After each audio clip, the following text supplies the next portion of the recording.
Impromptu. We're going live. That's right. We are live, direct. Here it is, Tony's reviews. And the bitches be talking about me. It's amazing how the bitches talk about me. That's how you know you're on somebody's mind. When they talk about you when you're not around for no fucking reason. They just bring your name up. But you gotta love it when the bitches scream, when the bitches talk. Because that means you're doing something. You're living in their mind rent free.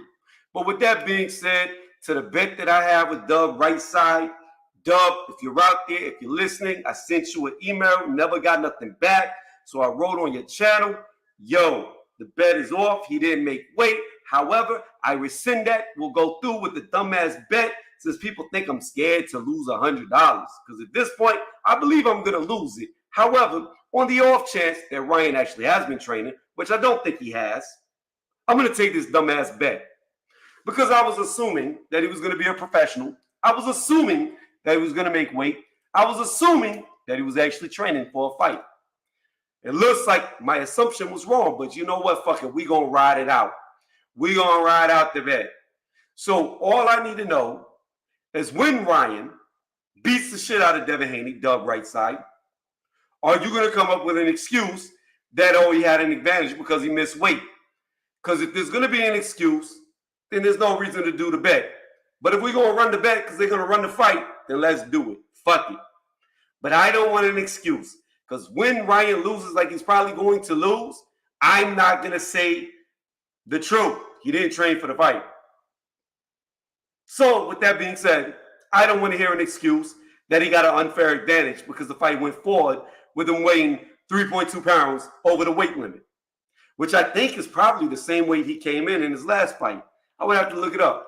I think he was around 143, 144 in his last fight.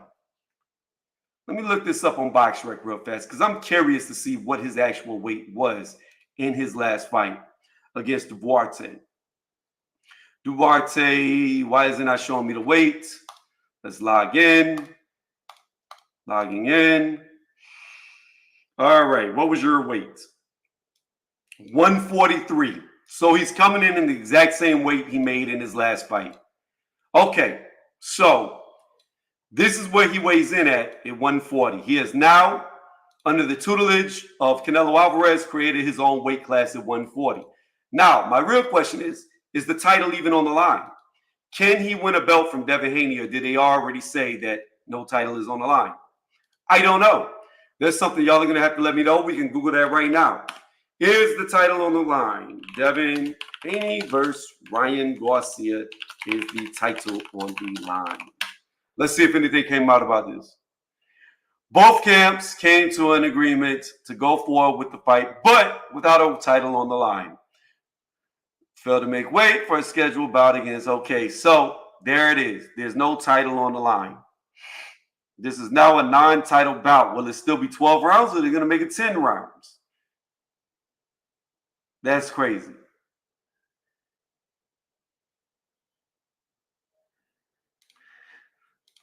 Thank you, RL. No titles. You know what's crazy about this? Let me tell you what's so crazy about no titles being on the line. If Ryan Garcia pulls out the upset and beats his ass, this will be the second time that Devin Haney has lost and got to keep a title. He got to keep his title against Lomachenko when he got that ass whooped. And now, if he gets his ass whooped by Ryan Garcia, he gets to keep his titles. That's crazy. Ghost, we're going to get to this. We're going to get to this because Crawford by no means has ever ducked Boots. It's contrary to that. Boots is ducking Terrence Crawford and has been ducking him. Boots could have fought Terrence Crawford on 2 different occasions and chose not to. 1, he could have been Terrence Crawford's mandatory. He decided to leave the WBO and go the IBF route to get an email belt. 2, he could have fought Terrence Crawford on BLK Prime instead of Crawford fighting Abenesian. Boots Ennis's dad admitted this. They turned down the fight. So that is twice that they could have fought Crawford and chose not to. Chose to do different things. So by no means did Crawford ever duck Boots Ennis. I'm talking about now. You talking about the past. Well, I'm sorry. You have to look at the past. To know where you're going, you have to look at where you've been. And history says He's already ducked him twice. Why give him strike 3? Why? Boots never wanted to fight Terrence Crawford in the past, and now all of a sudden he does? I don't believe it. He already had 2 opportunities. What Terrence needs to do is go up to 154 and see if he can collect belts there. There is no purpose of staying at 147. He's already beat the number 1 guy of the division in Earl Spence Jr. He embarrassed him, so why stay? Boots has literally beat nobody. He looked like pure ass water against Karen. So what is the incentive for Terrence Crawford to fight this dude? There is none. Boots already had his opportunities. He turned it down. Let Boots fight the other people now that's at 147, which there's not a lot of talent there anymore. There's not a lot of talent. Maybe he could fight who Virgil was supposed to fight. Hold on. Stanionis. Y'all said Canelo was ducking Triple G, then he fought him. Yeah, and Canelo lost to Triple G in the first fight and got to get the draw. Well, the third time he was forced to fight him. The second time he was forced to fight him. And the first time he should have lost. But I digress. The point of the matter is this, or the fact of the matter is this. Canelo had something to gain from fighting Triple G. Triple G was the champion in a weight class above him. If Canelo wanted to go from 154, okay, to 160, well, really I should say 155 because he made his own weight class. But if he wanted to go from 154 to 160, he had to see Triple G. Here's the difference. Boots has nothing to offer Terrence Crawford. Terrence Crawford was already undisputed. He already beat everybody at 147. The next step for Terrence is to go up in weight and fight at 154. Boots is the one that has something to gain from fighting Terrence, not the other way around. Canelo had everything to gain from fighting Triple G, not the other way around. So again, it's really not even comparable with Canelo because Canelo had everything to gain. Terrence has nothing to gain.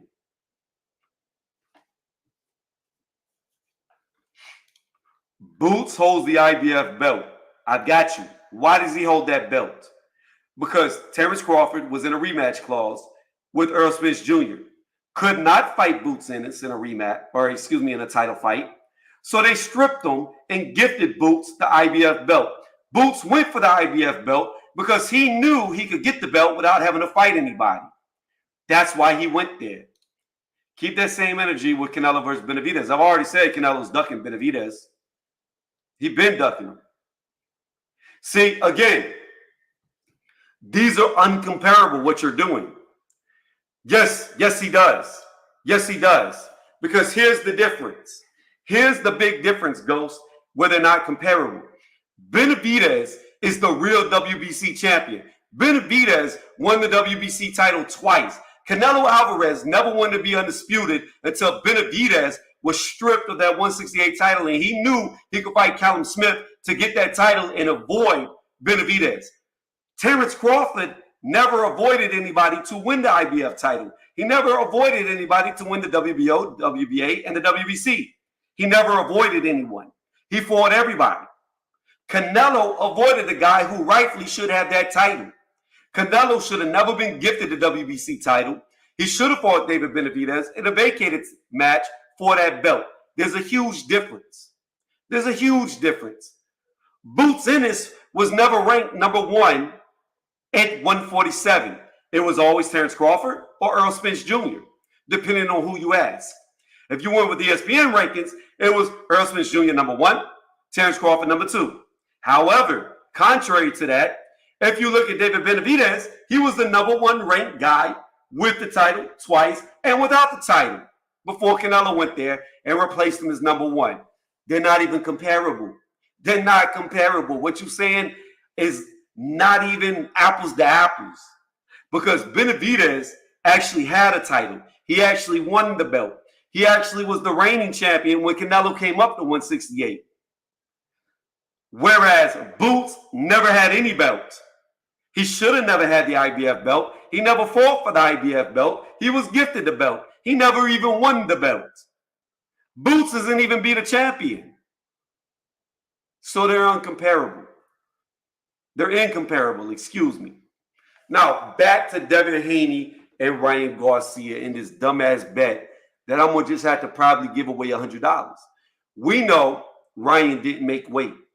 We know that's something that you cannot see into the future and predict. You can't predict that somebody's going to make weight. You can't predict that they're going to be responsible. You can't predict that.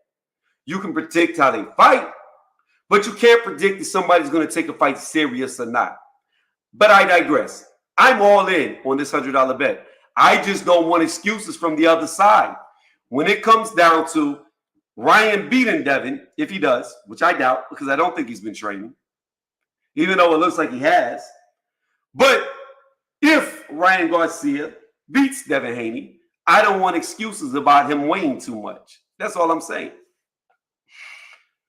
Let me see. Canelo didn't fight Triple G for the WBC belt, so Triple G was gifted that belt.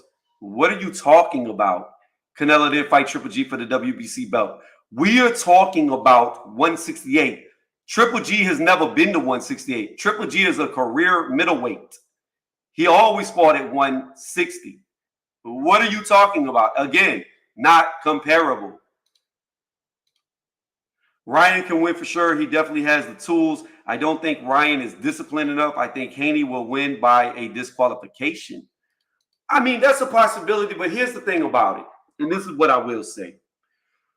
If the antics are just that, and they're antics, if he's been pretending to be crazy, and he's not really crazy, if he purposely, strategically missed weight, and it's not due to him not taking the fight serious, if he is 100% going into that ring, I have no doubt he'll beat Devin Haney.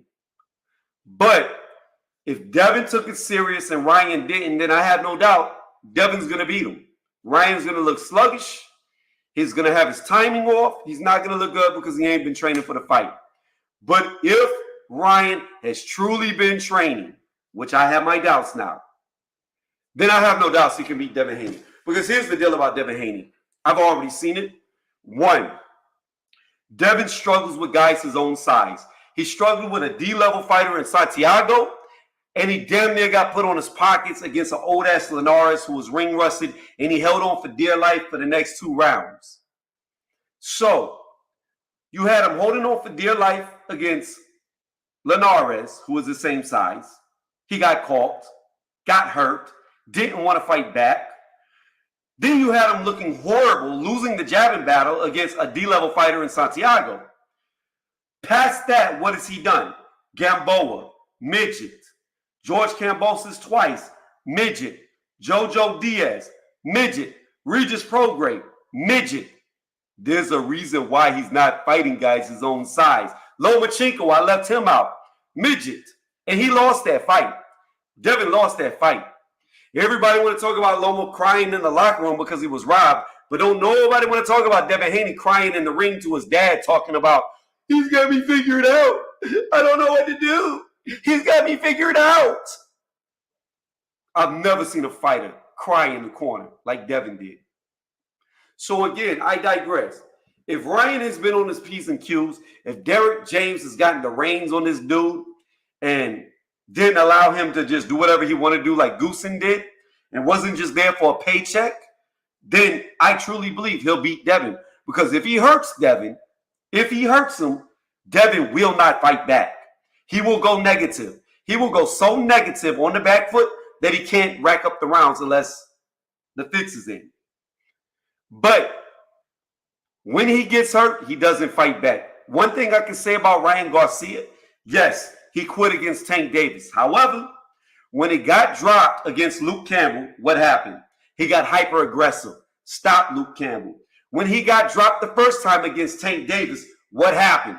He got hyper-aggressive.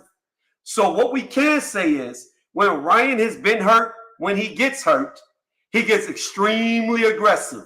He comes for blood. He doesn't back down. He doesn't run away. He doesn't look to hold on. Is that smart? I don't know. But we know he'll come at you. Devin, on the other hand, we know, we've seen when he gets hurt, he holds on like a baby to his mama. His eyes get real big and he gets real scared to fight back. So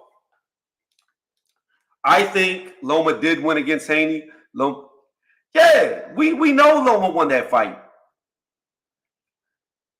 Easily 7-5. I can see the argument 8-4. I legit can understand why people say Loma beat him 8-4. But I said it was 7-5 for Lomachenko. And I gave Devin Haney every single swing round I had and still could only come up with 7-5. But if you're not as generous as I was, I could see a case to be argued with an 8-4 or worse. So again, I find it funny that here Devin Haney is again in a if I lose, I still win situation. He ran away with a robbery against Lomachenko, got to keep his belt. And now if he loses to Ryan Garcia, he gets to keep his belt. It's crazy. It's crazy how that works out. This man will legit have 2 losses and been able to keep his belt both times. Crazy. That's insane. But we're not going to talk about that, though. We're going to pretend like this dude is unstoppable. He's this amazing fighter. We're going to act like Regis Prograis didn't get his ass whooped against Zorilla the fight prior. You know what I'm saying? But I will say this. Before this talk goes, you're just a hater. Or excuse me, you just a hater. Before this talk goes, I will say this about Devin Haney. And I said this earlier. Devin Haney is what you want from a champion. He takes on the biggest names. He chases the titles. He always makes weight. He doesn't do all the cussing. He doesn't have 100 baby mamas. Devin Haney is what you would want in a champion, is what you would look for in a champion. He is a role model champion. However, stylistically, I've always said, I've said it for years now. If you put Ryan in the ring with Devin, he will beat him. And that's what I truly believe. If you put them in the ring together, which we're about to get tomorrow, Devin will lose. But I was not accounting for Ryan Garcia to lose his fucking mind and not make weight. So it's up in the air. We'll see how this goes. I was expecting Dub right side to show up because, in my opinion, and I could be wrong, and I'm not going to talk about Dub until I can confirm, but in my opinion, Dub had to be running his fucking mouth for all these other people to be like, oh, Tony's reviews pulled out of the bet. He's scared of the bet. He doesn't stand by his word. He doesn't believe what he really says. You know what I'm saying? So that's the feedback I'm getting from people who have emailed me. And the only person who would have seen that, who would have known that, would have been Dub, which means Dub is obviously been running his mouth. But if Dub is out there, because he's not responding to my emails, I would like to know, have you been running your mouth? Have you been trying to talk shit? How do these other people know that I was like, bruh, I can't go through with the bet because this dude couldn't even make weight? But because the bitches talk, I'm going to take the stupid bet. I don't care. It's $100. I'm not going to go broke. Oh, shit. It's just going to be hilarious. It's going to be hilarious how if Ryan wins this fight, Dub would have got to keep his money. But now I'm going to get the money in a match that I didn't want to put money on Ryan because of the antics, because of the missing weight. But we're going to roll with it. Here's what I'm going to do. I am going to drop the link for anybody who wants to jump on the panel. And we'll keep it going. But I am sticking to my bet. $100.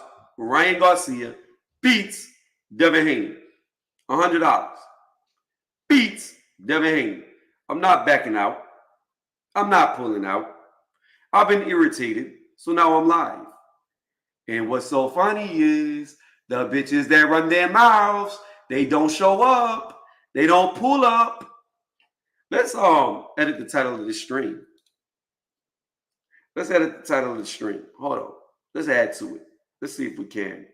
We're live.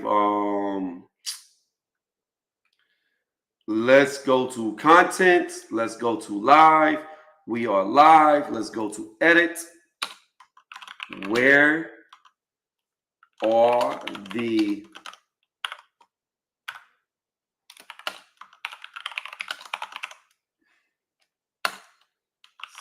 scary as always? Boom. We updated the title. Title is updated. Because bitches gonna bitch.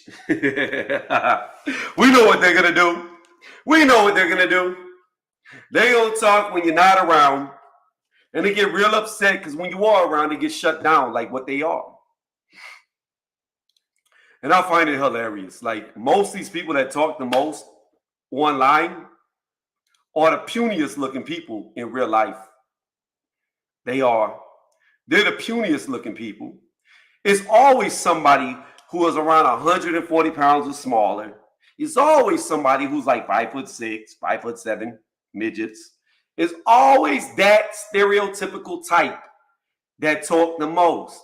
The type that think that they could do something, they talk the most.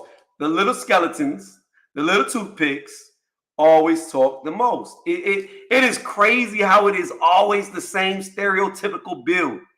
The race doesn't matter. You can be white, black, Spanish, Asian. Doesn't matter. But the stereotypical skeleton body remains true. It's always the same type people. It's crazy. It's crazy. It's crazy. You got Usyk over Fury. We can segue into that and see if these little cowards are gonna show up. But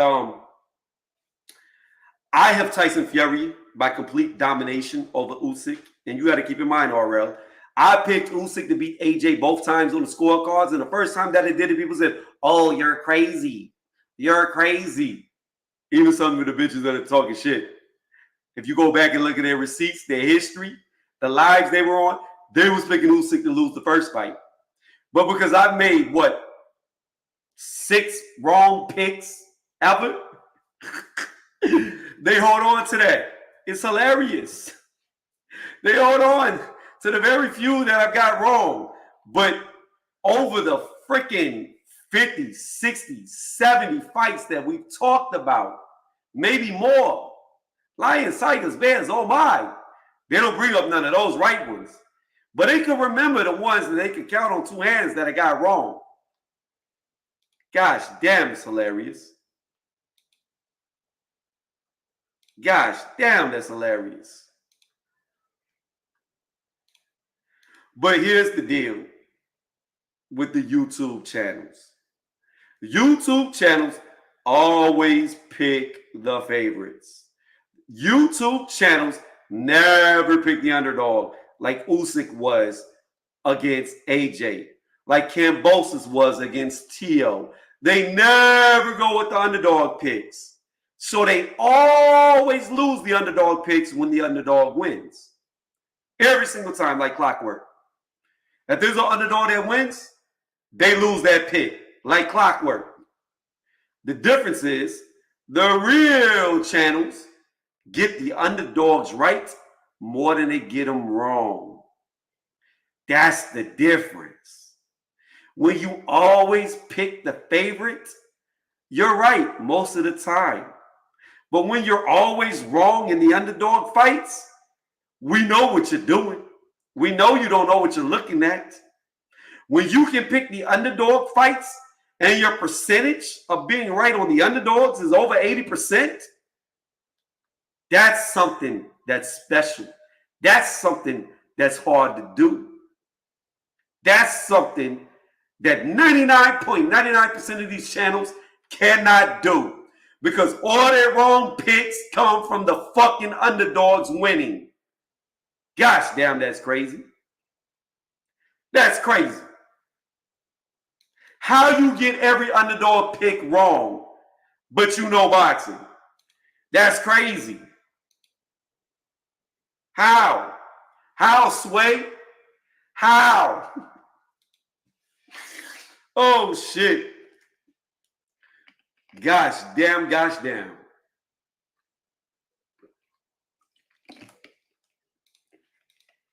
Speak on it. You got Ryan by stoppage. Speak on it. I got Ryan by decision. I think he's going to clip Haney and hurt Haney so fucking bad that Haney's going to be so negative, he'll lose rounds. That's how I see it. But I'm scared. I'm not going to lie. I'm nervous. I'm not going to lie because he didn't make weight. So I have no idea if he's actually been training. I hope you're right. I hope you're right. Because I done put the $100 back up. Because I was like, I don't even want to do this bet. I don't feel comfortable with this bet. This motherfucker didn't make weight. I don't even know if he took this shit serious. But you know what? We all in now. Because the Little Tony's Reviews Hater Fan Club, they be talking. They be gossiping. Like the little penny wearers they are. You know. Birds of a feather wear panties together. You know what I'm saying. They flock. And, you know, they like to converse about me. So, that being said, we throwing this $100 back up. The right side is gone MIA. Not responding to no emails. That's crazy. But I just don't want to hear the excuses on the other side. Oh, it's not fair. He weighed too much. He didn't make weight. I can't pay.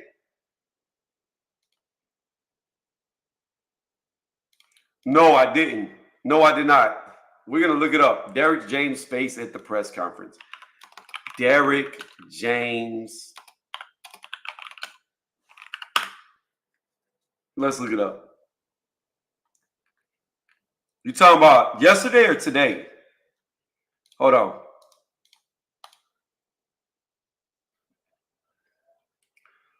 What are we talking about? When was this? You talking about the press conference that was yesterday?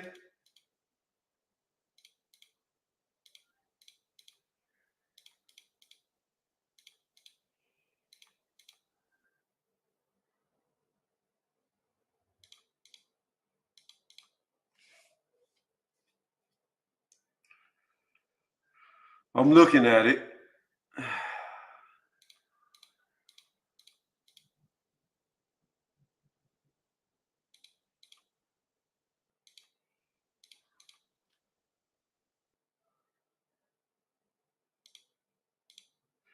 I don't see nothing weird about his face.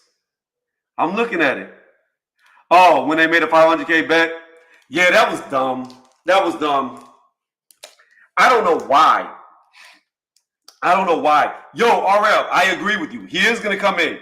He's going to come in about 165 pounds where he was whenever he fought Regis. He's going to be every bit 165. You know why? Because he's on that snack. I need Manager Marty over here so Manager Marty can talk about his snack program. That's what I need. Where the fuck is Manager Marty at? Let me do this. Let's hit the banner.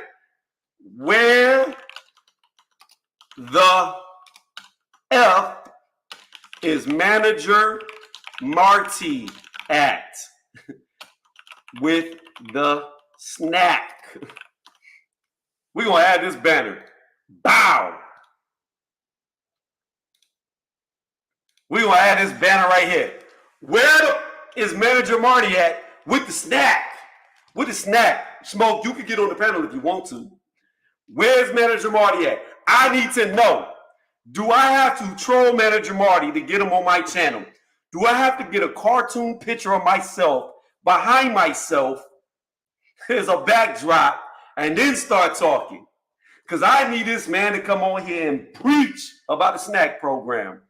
I need him to preach about the snack program that's got Devin Haney getting up to 165 pounds under Conte, a.k.a. Victor, by fight night. That's what I need. Here's what we're going to do, too. We're going to Google something. Let's Google. Haney versus Regis. Same day. Weigh in. Boom! 165 pounds. Gosh damn. Like I said. I was wrong, though. Earlier, I'm not even going to lie. Earlier, I was over there on a super heavy. super heavy LDBC channel, Drew Titan. Shout out to him. And I stood alone, 10 toes down against a gosh damn entire panel while I was on my phone with shitty reception, hard to talk over the mic for Ryan Garcia before he missed weight. But I was wrong. I said Regis came in at 151 because he made a point of like 11-pound difference. And Regis came in at 156. So I was wrong about that. There was a 9-pound difference. But nonetheless, I was correct when they said I was wrong that Haney was 165. They was trying to say 160, but he was 165 when he weighed in against Regis. So apparently he was in street clothes also. Like he wasn't like stripped down. It wasn't like like yeah. Anyway, this whole weight shit that's going on. Like Ryan Garcia is the guy who came in bigger. He's gonna be big as shit. He doesn't look. I don't think he was really trying to make weight. He didn't look out of shape.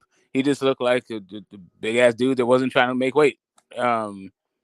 Which is fine. I mean, I don't think the weight thing is gonna really be the issue. But what's up, Tony? I think Devin Haney is gonna beat the fuck out of Ryan Garcia because Devin Haney is better than Ryan Garcia at boxing. Yeah, so I'm gonna say this. You could be right. He didn't make weight because I looked it up and I was like, I believe he came in at 143 against Duarte, and that's exactly what he came in against Duarte. He's just 0.2 pounds heavier for this fight than when he weighed in against Duarte. Yeah, he came in 143.2 on this one. Yeah, so 0.2 pounds heavier. But again, I don't know. My thing is this. If Ryan has truly been training, which I hope he has, if he's truly been taking it serious, which I hope he has, if the antics are just that they're antics to make you think that he's crazy, but he's really not, then I think he's better than Devin Haney. I think Devin Haney struggles against guys his own size, and that's why for the past several fights he's only fought midgets. He can struggle against Ryan Garcia. I don't think he's going to struggle against Ryan Garcia, but struggle ain't losing. Like, the dude ain't really lost. The only time he even lost 5 rounds to Lomachenko, who's way smaller than him. So, whatever. Whatever this whole, like, size thing, they're the same fucking size. Yeah, the weight. The reason why Ryan could be crazy, that could hurt him or help him, I don't know. But he's not that smart a boxer, so it don't fucking matter. And the dude's feet are fucking guard. Like, the dude just, to me, Devin Haney is a legit pound for pound guy, and Ryan Garcia is a legit title challenger. But that's about it. There's separation between a challenger, a champion, a multi-division champion, and a pound for pound guy. And that's what you're gonna see in this fight. There's levels to this shit. And Ryan Garcia just is not the goods. So what was Deontay Wilder?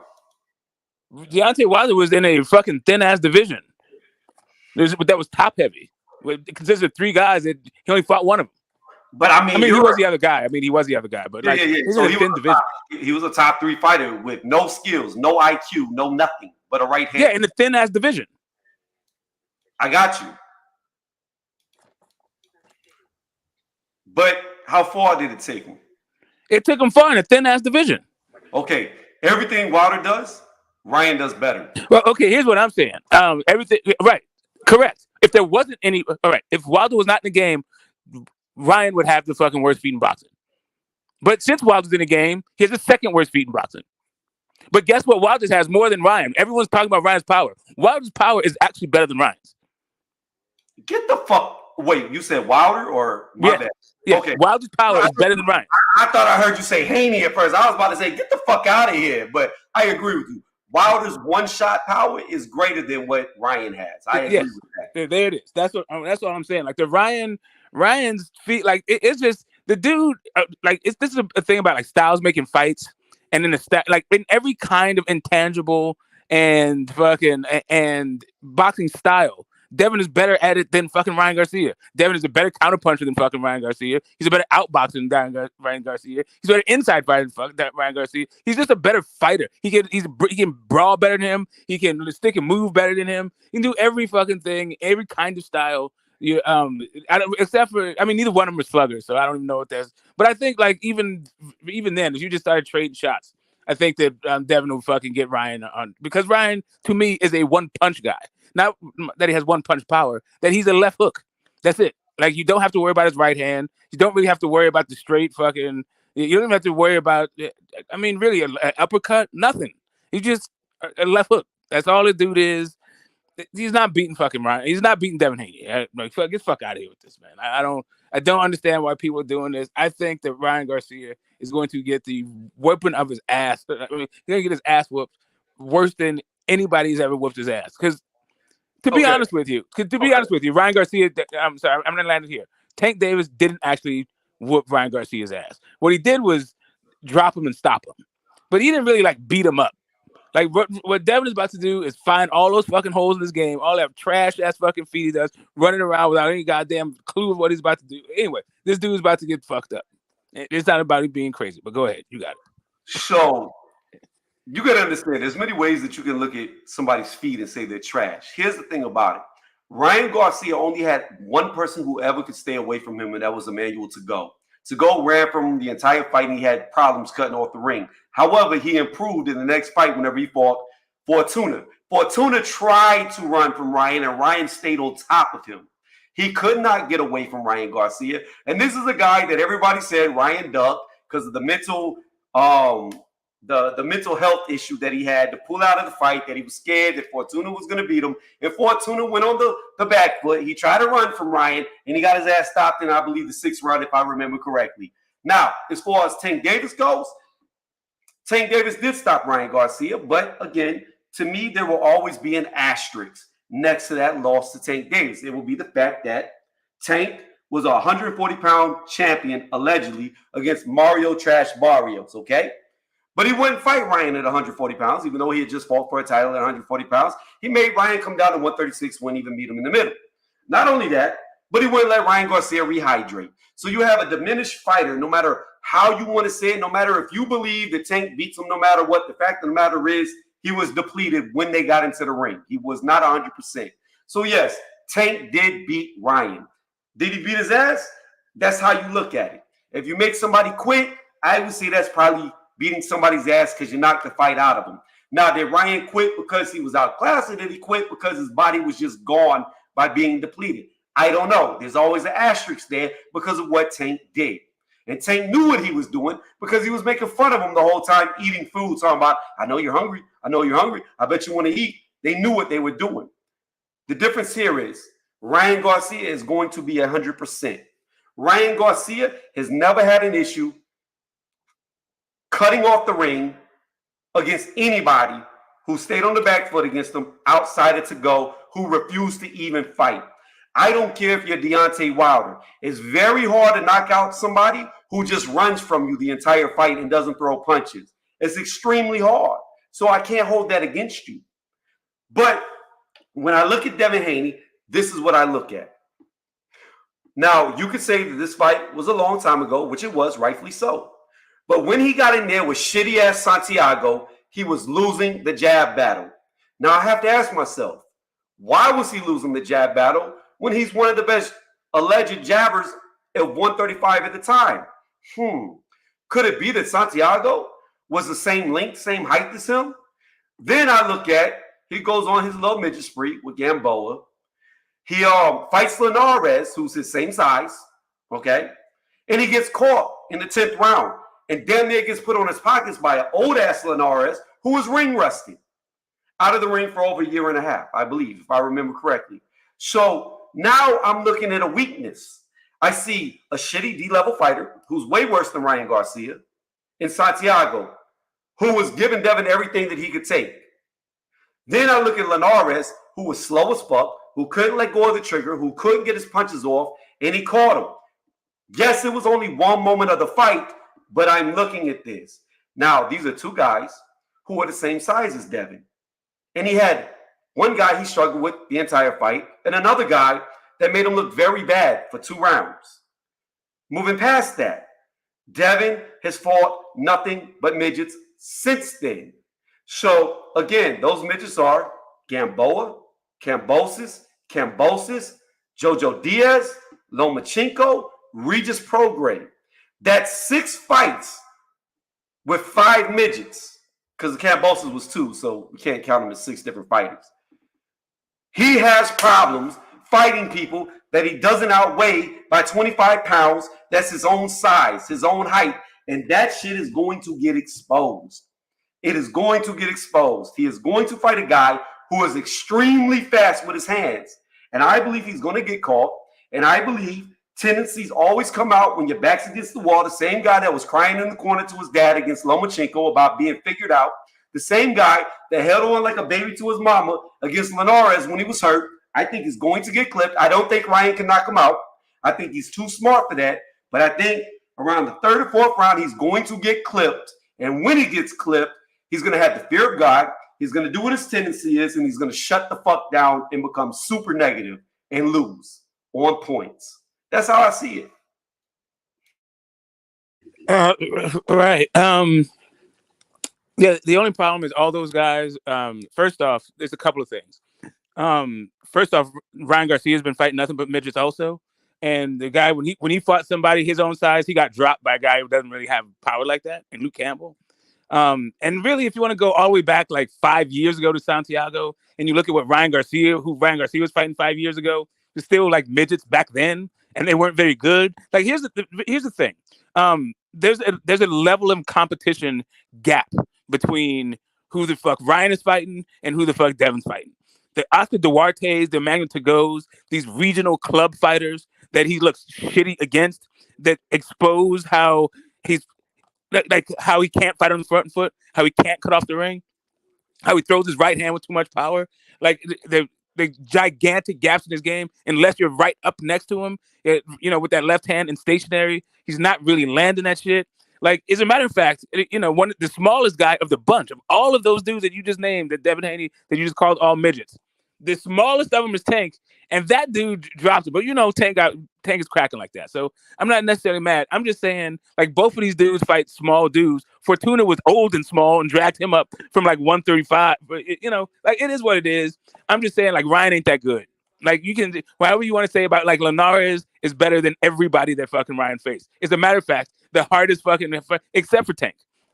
Not like Jojo Diaz beat Fortuna right before that Ryan. Ryan didn't want to fight Fortuna. Then he got his ass whooped, and then he got in the ring. Like, you got Fortuna coming off a loss. But anyway, I'm not even, all of that shit is neither here nor there to me. That's just my response to what you're saying. Your pick is your pick. Maybe some of this has something to do with your pick. Maybe it's not. This is just the stuff you're articulating. At the end of the day, Ryan Garcia, there's a huge gap in levels to not only from Ryan to Devin, but also from the guys Devin is fighting and the guys Ryan is fighting. Like, we can talk about the size, the height, and all that shit, but all of those dudes are better. Kambosos is better than fucking everybody Ryan fought, except for Tank.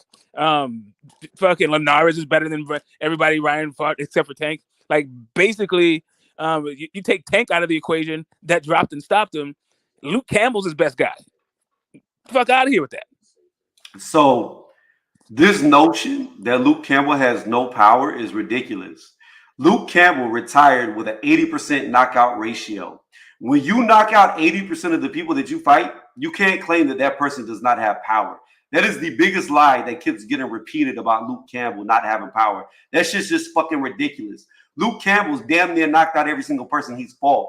So if knocking out damn near everybody you fought is not having power, then yeah, I guess he doesn't have power. So that goes out the fucking window. But when you come to Tank Davis, the smallest of them all, I agree with you. He is the smallest of them all, stature-wise. Weight-wise, nowhere close to being the smallest of them all. In fact, he's probably the heaviest of them all because Tank is depth. In fact, I think every weight class but 140 he's been in, he's busted fucking weight because he's always been big. He's thick as fuck. He weighs a lot. I guarantee you, outside of fight competition, he's at least 170 pounds because the dude is built like a little tank. That's why he's called Tank. He's fucking muscular as fuck, thick as hell, generates a lot of power. Yes, he stopped Ryan. Yes, he is short. However, coming back to the asterisks that I brought up earlier, Ryan Garcia was not 100% in that fight. Could Tank beat him when Ryan's 100%? It's very possible he could, but we'll never know because Tank had to have every advantage in the world to even fight Ryan. And to Ryan's credit, which was stupid, he went against all odds and he came up short because of it. So I don't take much from the Tank fight when Ryan wasn't 100%. I'm not even bringing in the rib factor because I don't know how much of that is true. And if it is, I don't really care, because if you're injured prior to a fight and you come through them ropes, the injury goes out the fucking window if you go through those ropes. But what I will say is, being weight drained is a proven thing. And we've seen it time after time after time after time, example after example after example, of when guys can't rehydrate to what they used to rehydrating to, they just don't perform the same. And that's what happened to Ryan. So we're going to see how bad or how good Ryan is when he's 100%. Also, Fortuna was not coming off of a loss when he fought after the Jojo Diaz. He had a fight in between. I don't remember who he fought, but he beat somebody after he lost to Jojo Diaz, and he was coming off of a win when he got stopped by Ryan Garcia in the 6th round. So he wasn't coming off of a loss. He had won.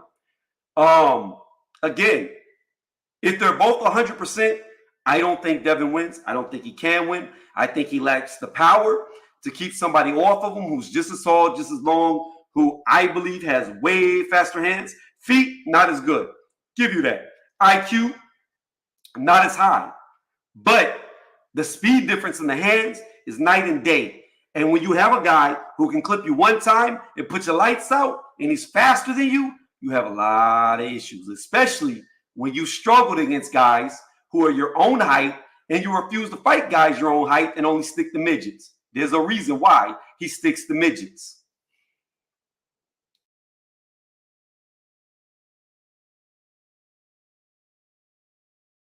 If you're talking smoke, you're muted. When you say he sticks to midgets, I'm not sure who it is you're talking about, because Ryan Garcia only fights fucking midgets. You act like Ryan Garcia's been fighting all these fucking weeds. Ryan Garcia's fought one dude his own size. I didn't say that Leo. By the way, I didn't say Luke Campbell couldn't punch. I said he ain't cracking like that. But anyway, besides all that, if I say that Devin Haney ain't cracking like that, like whatever. It is what it is. I think that both of those guys, getting dropped by them, if you get dropped by Luke Campbell or Devin Haney, then chances are you're probably, I mean, it is what it is. Like some guys can get dropped. Maybe you're off balance. For who knows what the hell can go on. I'm just saying that neither one of these guys are known for their power. That's all I meant to say by that. But beyond all that shit, like, you act like by pointing out the height of guys and then start talking about the build when it comes to Tank. Tank is short as shit. If you talk about midgets, guess what? Midgets are short and thick. Tank is short and fucking thick. So the fuck what? They all make the fuck weight. As a matter of fact, they like Devin Hay did.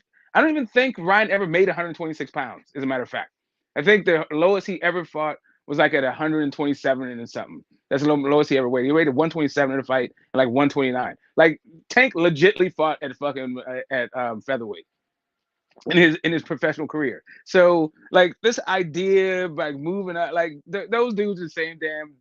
They're around the same weight and all that shit. It's just one dude is real fucking tall, is taller than the other ones. But that's not even the issue. The issue, like, yeah, hand speed is an attribute, but how to land those fucking, like landing the shot, he has really good form when it comes to his left hook. But his fucking jab is fucking trash. His chin is over his front foot. He's reaching all the fucking time. Tank fucking caught him with that shit, because that's the first time he's in there with like a pound for pound talent kind of guy. Yeah, Devin is not gonna be. Devin is not gonna stop him. Lay a trap and hit him and with nothing like that. But that's not his game. But Devin also throws way more punches than Tank. Tank loads up and tries to get you the fuck out of there. Like with something, they don't really load up, but yeah, he's a one-shot guy and he's trying to hit you with on the button with precision that really hurts you. Devin's trying to like beat you up, I will score you and all that other shit. But he lets his hands go. So yeah, I don't know, man. This is like, to me, this is not like, it's not even that deep of an analysis, because I don't believe in Ryan the way that you believe in Ryan. I think that Ryan's like, I think he's a good challenger. I think he's a solid guy for a title challenge, but I don't think he's like a real champion, anything like that. I certainly don't think he's like a special fighter or anything like that. I think he got good hand speed. So I want to come back full circle to this. I got you. Tank beat him. We know that. But again, the asterisk. I'm not gonna let go of that asterisk. Had there been no stipulations and Tank beat him, rightfully so. But here's the reason why I keep bringing up the same height. Ryan has fought people his same height, and he's fought a bunch of midgets. I don't disagree with you there. But the reason why I keep leaning on that with Devin is the difference in Ryan And Devin is, when Ryan has fought people his same height, he stopped them. He's beat them. He has not struggled with them. Devin has struggled with guys his own height. Being that Ryan is taller than Devin significantly, and it's really going to show in the ring, there is going to be an issue with the height because Devin has already proven that he struggles with guys his own size, whereas Ryan has not. Now, I got you. If you look at the resume, Devin has much better quality of opposition. There's no arguing that outside of Tank, like you said. However, I would say Devin fought the best guy, period, in Lomachenko. I think Lomachenko is better than Tank Davis. Period. But in my opinion, in many opinion, Devin lost that fight. And I said this earlier before you was here, but this is what's so comical about this whole thing because of Ryan missing weight. If Ryan beats him, this is 2 losses now where Devin gets to keep his belt. He got to keep his belt when he won the rivalry against Lomachenko, and he'll get to keep his belt if Ryan stops him because Ryan came in overweight. That's crazy to me that this dude could lose twice and keep his belt both times. Right. So to me, losing on your scorecard doesn't mean that he lost the fight. I mean, all you can speak on is your scorecard, but there's 3 judges for a reason. It's not just one judge that rules all the fucking cards and like on high make a proclamation. I ruled the fight, so that's the way it fucking goes. But at the same time, that's neither here nor there. Fuck it. You think he won? I'm not mad at that. It was a close fight. I didn't think he won, but Lomachenko is leagues above Ryan Garcia. I don't know what the fuck we're supposed to extrapolate from whatever Lomachenko's able to do in the ring to Ryan Garcia. Like these guys, that's what I'm saying. Like Lomachenko is a special fighter. Fucking Ryan Garcia is not, man. Like he's just not that guy. Like Tank Davis, you can be mad or the asterisks, or I don't know. I think Tank beats him with or without that stuff, but it's there. So apparently, fuck it, it's there. Like Tank's got to deal with that for the fact that he handicapped Ryan in that way. But Ryan is the one who came in 3 pounds overweight and talking like, "Hey, this is me." And it seems like he wants to come in as comfortable as possible. Nobody's stopping that guy from weighing whatever the hell he wants to weigh. No rehydration clauses, none of that shit. This is Ryan is doing his thing. To me, the idea that like you're loading in the idea that like people are gonna get robbed. I already know because I remember. I know you're walking this shit back now, and your memory is not as good as mine is on this thing. Or maybe our memories differ widely. But maybe you can put that video back up, the commentary right after George Kambosos.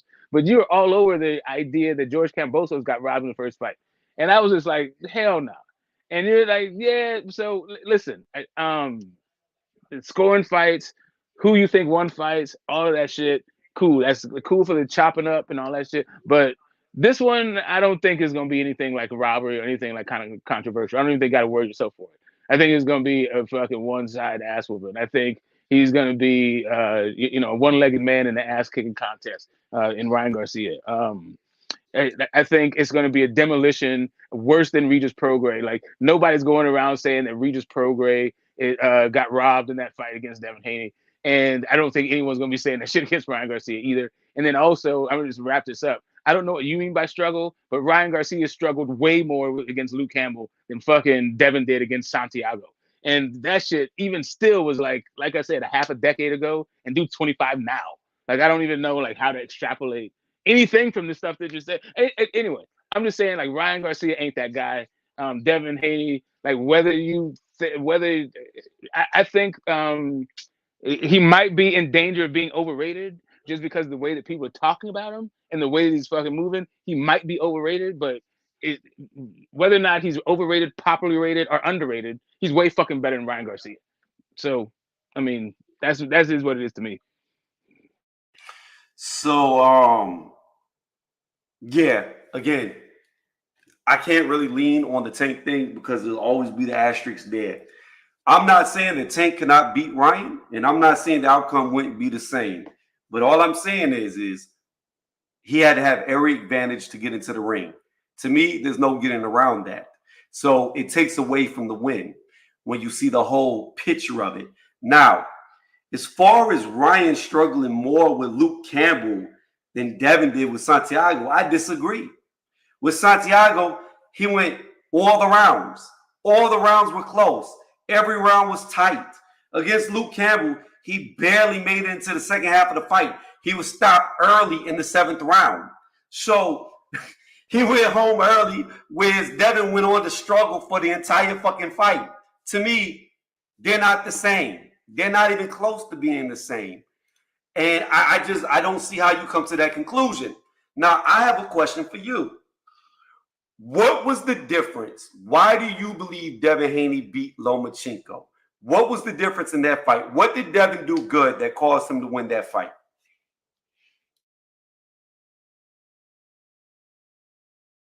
And if I was to just have to choose one word, I would say consistency. And the activities like Lomachenko spent a lot of the rounds, probing and trying to figure out like a lot of the time he spent within the rounds in the first 6 rounds. Well, in the first 4 rounds, I thought it was like real close. Like it could have been dead even 2-2 after the first four, or it could have been 3-1 Devin, just depending on how whatever. But and then by the midway, I had it 4-2 for for uh for Loma. I mean, sorry, 4-2 for Devin. And it was simply because um Devin was doing more. He was doing most of the work for the round, and then at the end of the last minute of the round, Loma would sort of come on and try to steal the round, and I just didn't think he was doing enough to win those rounds. Like by the time it got to like round set, yeah, like round seven, like I said, I already had Devin up 2 rounds. By it got to the seventh round, and I think they might have split one in between there. I think by the time it got to the ninth. I think I may have given, but I mean, I think they may have been alternating from the 7 to the 10th, and then I gave 10 and 11 to Loma, and then 12 to Devin. So I don't know. To me it was a close fight, but like I said, I don't think he was doing enough in those like kind of late early mid rounds to get those rounds. He was just like he was doing some good work. He was like popping Devin pretty good. He was hitting him with some damaging shots. I thought it's not that it was just like a wash or like Devin was dominating. Nah, I just thought Devin was doing enough for most of the round in order to get the round, even though Loma would come on at the end of the round. So yeah, if you had asked me who was damaged the most in the fight, I would say like who had the most dominating performance. I would say in rounds 10 and 11, those are the widest gap I saw in the entire fight between two fighters, and it was Loma, but it was only for 2 rounds. So I mean, as much as it was a complete ass whooping that had Devin all discombobulated and whining the shit, just like you say, it wasn't enough. It was a little bit like too little, too late. Well, no, it wasn't too little, too late. Because if the dude had come out and fought in the 12th round, then at least he would have got the draw that a lot of people said that he should have gotten in the first place. But he definitely would have gotten in the scorecards if he didn't let off the gas. So, for me, man, the Loma fight isn't the issue. Santiago, you keep saying he struggled against Santiago. He dropped Santiago. He beat the entire fuck out of Santiago. I don't even know what the final scorecard was in that fight. I could pull it up, but I don't. I'm pretty sure it's a UD. Getting dropped to me is more of a struggle than I don't know what the hell it is to talk about. But even still, like I keep saying, it was half a decade ago. Dude just turned 25 now. So you're talking about some shit as some fight from when he was 20. And if you go back to when fucking Ryan Garcia to that same time span, what the fuck Ryan Garcia looked like, who the fuck he was fighting, then I still like Ryan Garcia to me isn't the same fighter that he was 5 years ago, and neither is Devin Haney. So like I wouldn't even extrapolate shit from that, even if they were the same size. And even still, I think that even your take, I still think that fucking Ryan Garcia I struggle more with Luke Campbell. But at the same time, I'm going to tell you this, and I'm going to lend it here because and I answered your question, but then I went backwards. But I'm going to tell you this: they're listed at the same height, 5'8", and Devin has a longer reach. So Ryan Garcia is listed at 5'8.5" with a 70-inch reach, and Devin is listed at 5'8" with a 71-inch reach. So both of these dudes the same size. Both of these dudes, to me, have faced adversity when they fight guys their same size. It just a bit is so few and far between because they're so big. They've been fighting at those lower fucking weight classes, so you can't find a lot of guys that big anyway. So that's cool. It is what it is. They're gonna fight now, but I think that Devin Haney has been in a completely different career trajectory in his development than Ryan Garcia. From forget amateur shit. We can just go back the last 5 years to that whole like Santiago thing. Like, forgetting before that. Just we go from there till now. What the fuck's been going on? Like, it's just not. I don't even see how. I don't see how Ryan, unless you think that Devin Garcia and Devin Haney is a total bitch. That dude just is like gun shy and scary when he gets hit. Right. I don't think so. I don't think there's that way, but I mean, I can see how you come with that determination to Linares, but Linares, he had already dominated Linares for 9 rounds. It was the end of the fight. It was the end of the round. It took him a second to get in the, in the 11th to hold on. He came back in the 12th, halfway through the fight. He was like down for a round and a half at the end. I don't know, man. I think it could happen. I'm not saying it can't happen. I'm not seeing it.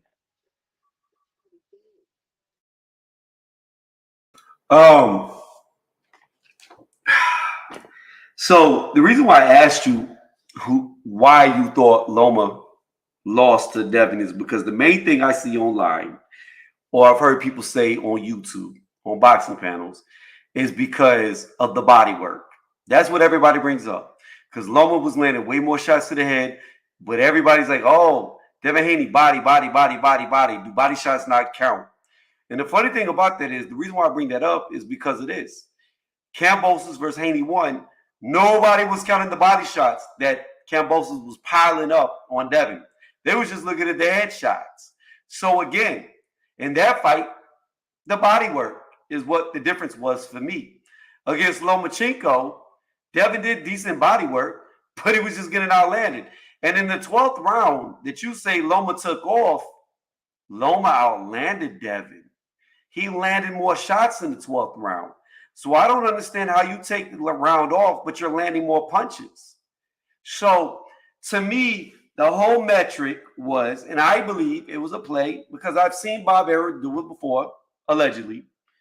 His old fighters, he throws to the wolves. He lets them get robbed, like Manny did when he fought Bradley. He lets his fighters get robbed, and he did it to try to re-sign Devin by letting him walk away with a robbery. That's what I believe, allegedly. Can't prove it. But I think he thought that if Devin won that fight, he was going to re-sign him. There was no way he would go back to Matchroom, but he was wrong, and he reaped what he sowed, and it was justice at the end of the day that Devin left him. But again, I don't see any way. I literally gave Devin on my scorecard every single swing round, and I still had it 7-5 for Lomachenko. And again, I will restate what I said before you got on. I could see an argument be made that Loma beat him 8-4. To me, it was as clear as day when Loma was winning the rounds. There was some close rounds, but there was more rounds where Loma showed that he was winning the rounds. So at the end of the day, he got away with one. And when he loses to Ryan Garcia in this fight, he's going to get away with another one because he's going to get to keep his title for a second time after he loses. Yeah, I had a 7-5, 8-4 Haney. I don't think body shots are, like shots landed doesn't fucking win you rounds. That doesn't mean anything. Like shots, like out throwing somebody doesn't mean you win the round. Like that's also meaningless. To me, I just thought using the 3Ds, dominance, disruption, and damage, in the rounds that were close. And like I said, I had a 4-2 after 6 for Devin Haney. And really, the thing that was making the rounds competitive was the damage that Loma was doing. His shots seemed to have crisper, and they seemed to have a little bit more effect than what Devin Haney had going on him. But Devin was digging to the body, but his activity, he was just consistent throughout the round. Loma would turn up. He was trying to get his Sugar Ray Leonard on, in my opinion. And maybe he made it competitive, maybe gave himself an argument to it, and maybe other people could give him rounds. I'm just saying, I'm not surprised at the scorecard. That's what my scorecard looked like. What the judges had. I just didn't give Devin Haney the 10th round. I thought that was like a ridiculous thing. So yeah, the scorecard that gave Haney the 10th round, I don't agree with it, but I actually do agree with his actual card. Like I came out 8-4 also because I was like the first four rounds, it could be 3-1, but I was going okay. Let's do it like be charitable and say it's 2-2. But because of that thing right there, I'm saying at the end of my scorecard, I had it 7-5, 8-4 because of those first like 4 rounds. They were, yeah. I don't know how you had the score going through the first 4, but to me, I thought Devin at least won 2 of those rounds, and maybe it gave himself an argument for a third too. Hold on one second. Haney versus Loma. Okay, here we go. This will tell you everything you need to know. Can you hear it? Can you hear that video I was playing? No, I don't hear it. Let me know if you can hear it. Hold on, I'm playing again.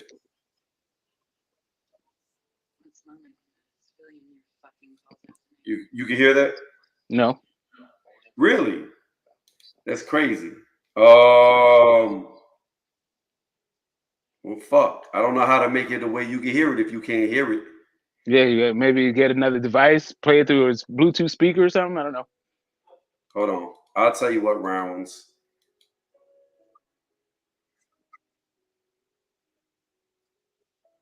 So round 1, Haney. Round 2, Loma. Round 3, Loma. Round 4, Haney. So you had 2-2. Round 5, Haney. Round 6, Haney. All right, so you had it like that, yeah. So you had a 6-2. You had 4-2 after 6. Round 7, Loma. Mm-hmm. Round 8, Loma. See, I don't think I had round 8 Loma. Yeah. Round 9, Loma. Yeah, round no. 10, Loma. Yeah, I had that. Round 11, Loma. Yeah, I had that. Round 12, Haney. Right, I had that. So the last 3 rounds. 7-5. Right, so the last 3 rounds, I think it's 7-8 that we got wrong.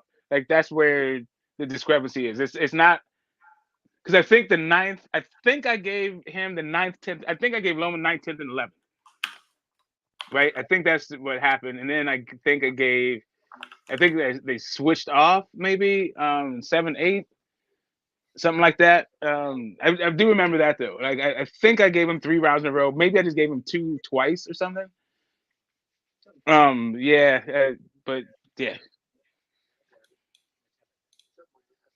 I don't know. That's exactly. Oh, we got new people in here. I think Haney beats Ryan. Not gonna lie, and there we go. Let me drop this link. See if anybody else wants to get on real fast.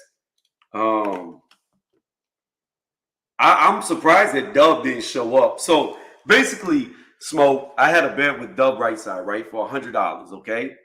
However, after Ryan busted weight, I went to his channel and I told him that I wasn't gonna run the bet. Like, there's no point in running it.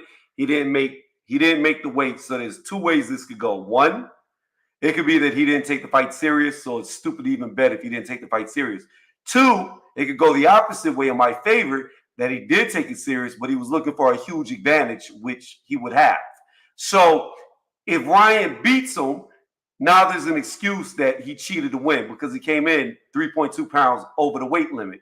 If he loses, well then, and I'm saying if he loses looking like shit, you know what I mean? Not if it's competitive, not if he looks normal, but if he looks like he's tired, sluggish, looks like he didn't train, it's a stupid bet to have. You know what I'm saying? Because he busted weight.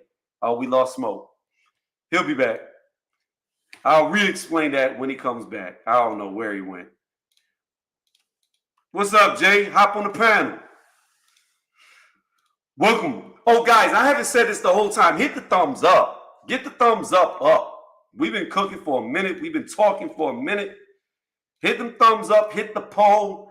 I'm interested to see who y'all think won. Right now, we have 67% for Lomachenko, 33% for Devin Haney. Keep the poll going. And hop on the panel if you can. I'm waiting for Smoke to come back. I don't know what happened. Really don't know what happened to Smoke. But again, with this bet, I was really surprised that Dub Rightside did not email me back. That's surprising. But again, I don't want any excuses. If Devin wins, excuse me, scratch that. If Ryan wins, I don't want the excuse that Ryan cheated and he was 3 pounds over the weight limit and that's why he won. What's going on, Jay? How you doing? Hey, what's up, man? How you doing? Doing well. Yourself? I'm doing all right, man. I see we agree on this one. Yo, so yes, we agree. Although I am scared, I am very scared of this fight because he busted weight. I don't know why he busted weight. I don't know if it was for an advantage or if he wasn't training for the fight. That's what's got me nervous.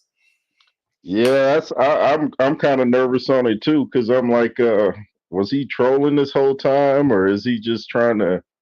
I knew he looked thicker. I was like, he looks like he's Me growing into a too. full man. Yeah, yeah. I'm like, he's in his grown man body now. Like when he fought Tank, I thought he had that little teenager body, but he Yeah. looks like a grown man now. So I'm like, oh, I think Ryan got this, man. Well, Ryan was already hitting hard with the little kid body. So if he has come into his grown man strength, then he's only going to hit that much harder. But Yeah. it could be that Ryan is also on the snack, just a different type of snack. Oh. You know what I It's a mean? Like, different- hey, I look at it like this. If you gonna take snack, I'm gonna take snack too. We gonna be snacking together. Yeah, man. I didn't like Bill Haney coming with the death threats and all that. I'm like, that's Oh, I come didn't on. hear that. Yeah, he's talking about it's gonna be homicide. You don't mess with the Haneys. And then someone was telling me that Jeff Mayweather was actually kind of, I guess, scared of Bill Haney back in the days for some threats. So I'm like, this ain't no street stuff, man. It's just boxing. Like everybody just takes it way too far, man. Yeah. Here's the thing, though, man. This is where people get real dumb, real stupid, and they don't understand shit. I already put my money on Ryan Garcia, and I'm sticking to it. Here's the thing: what people don't understand. When you have enough money, you can make people disappear and you ain't got to be street or hood at all. So Oh yeah. when you start fucking with people with a lot of money and you start making threats, money can make you disappear. It's a whole different world. Oh yeah. Oh yeah. Yeah, that's a definite fact. Like I know I some agree. people. Oh, What is my bad. that? I was just saying to the chat to Nav, I don't know how to pronounce his word, Navniel. To Navniel, I was agreeing that yeah, Loma won that fight. I can't, I cannot come up with a world or any circumstance watching that Devin won that fight. I said Loma won it too. Loma won that fight, dude. That I don't know. You know, I guess they always go for the younger guy because he's easier to market. But Loma won that fight. Yeah, he did. He did. He definitely won that fight. So let me ask you this. Hopefully, Get the Smoke comes back. But let me ask you this. How does Ryan Garcia, how do you see him winning it and why do you see him winning it? Wow, that's a good question. I think actually, they say you shouldn't get angry when you're fighting because it can exhaust you and get you from your game plan. But I think that rage that he's mustered up, I think he's gonna catch Haney with some power shots because he's the harder puncher of the two. So I think he's just gonna catch I think it's gonna probably be like a counter punch around round 5 or some always happens around round 5 or 8. So somewhere around round 5 or 8, I think he's probably gonna catch Devin, maybe not even with a hook, probably overhand right, because Devin's gonna really be looking for that hook. So I think he's probably gonna catch him with a shot that he didn't see coming. A counter punch. All I can tell you, Jay, is that could be true. I think it's going to happen sooner than that. I think Devin's going to do really well for the first 2 to 3 rounds. But I think around like the end of the third or the fourth, Ryan's going to clip him. because Wow. Devin has a tendency to get overconfident, and he'll start letting his hands go more and more as he feels he outclasses you, which Right. is the opposite of how Tank beat Ryan. Tank was very coy. He was very reserved. He was very methodical setting up counter shots. The thing about it is, the more you let your hands go, the more opportunities there are for the other guy to hit you. And the thing is, I think when Ryan clips him, I don't think he'll knock him out. I think Devin's going to do what I've seen Devin do.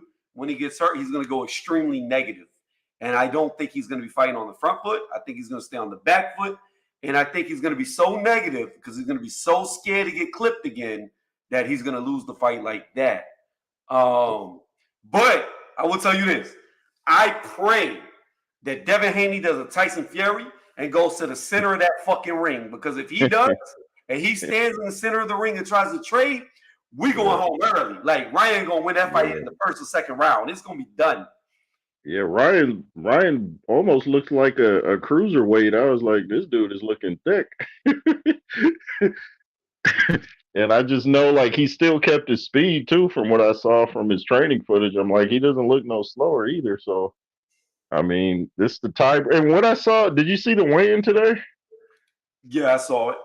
I thought Haney looked kind of, I know he's going to rehydrate and stuff, but I thought he looked kind of, I don't want to say emaciated, but he didn't look as he did against Regis.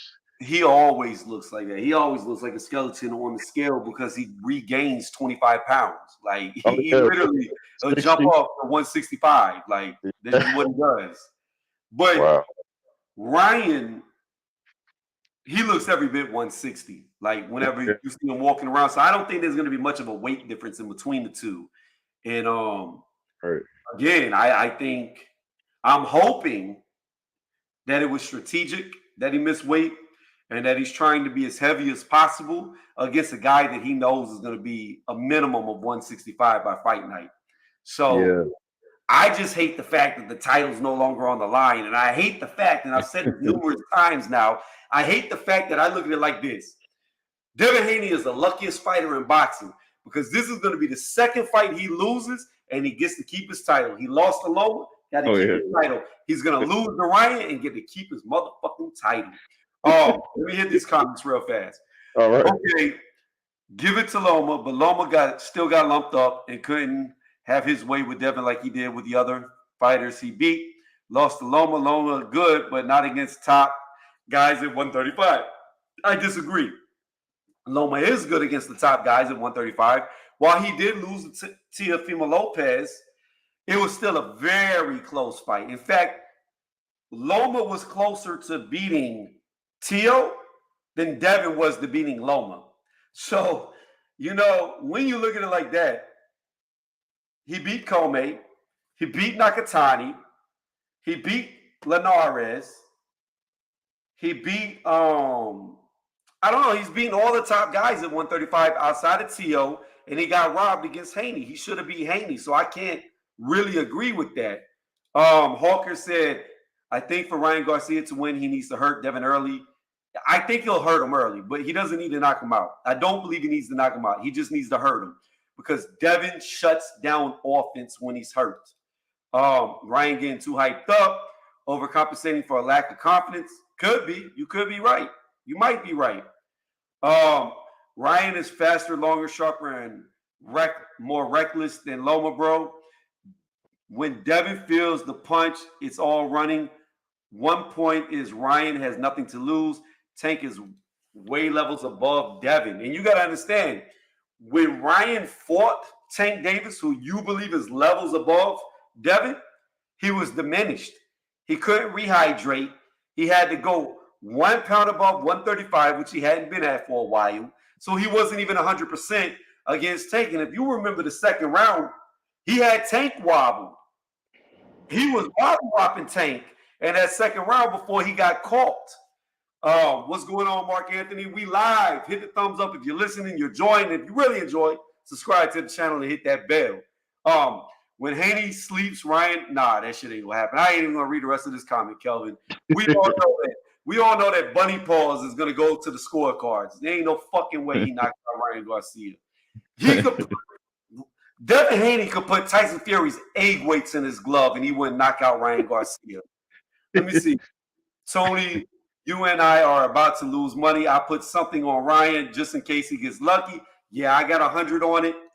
I don't know what the right side is, but I've done put the video out there, retracted it, and sent an email that we do it. We running this $100 bet, and I don't want no excuses about Ryan coming in big. What's going on? 3 pumps, Loma IBF lightweight champion. Get in line. All right, and then finally, Haney whooped Loma. Get the fuck out of here. You're just saying that shit because you know I picked Loma. Believe one more line, and let's look at the real fast. Let's see what the poll believes about Loma. Did Loma win according to my poll? And you got to understand, I have a lot of people who sub to me who are like LDBC. So you know they're not pro Loma.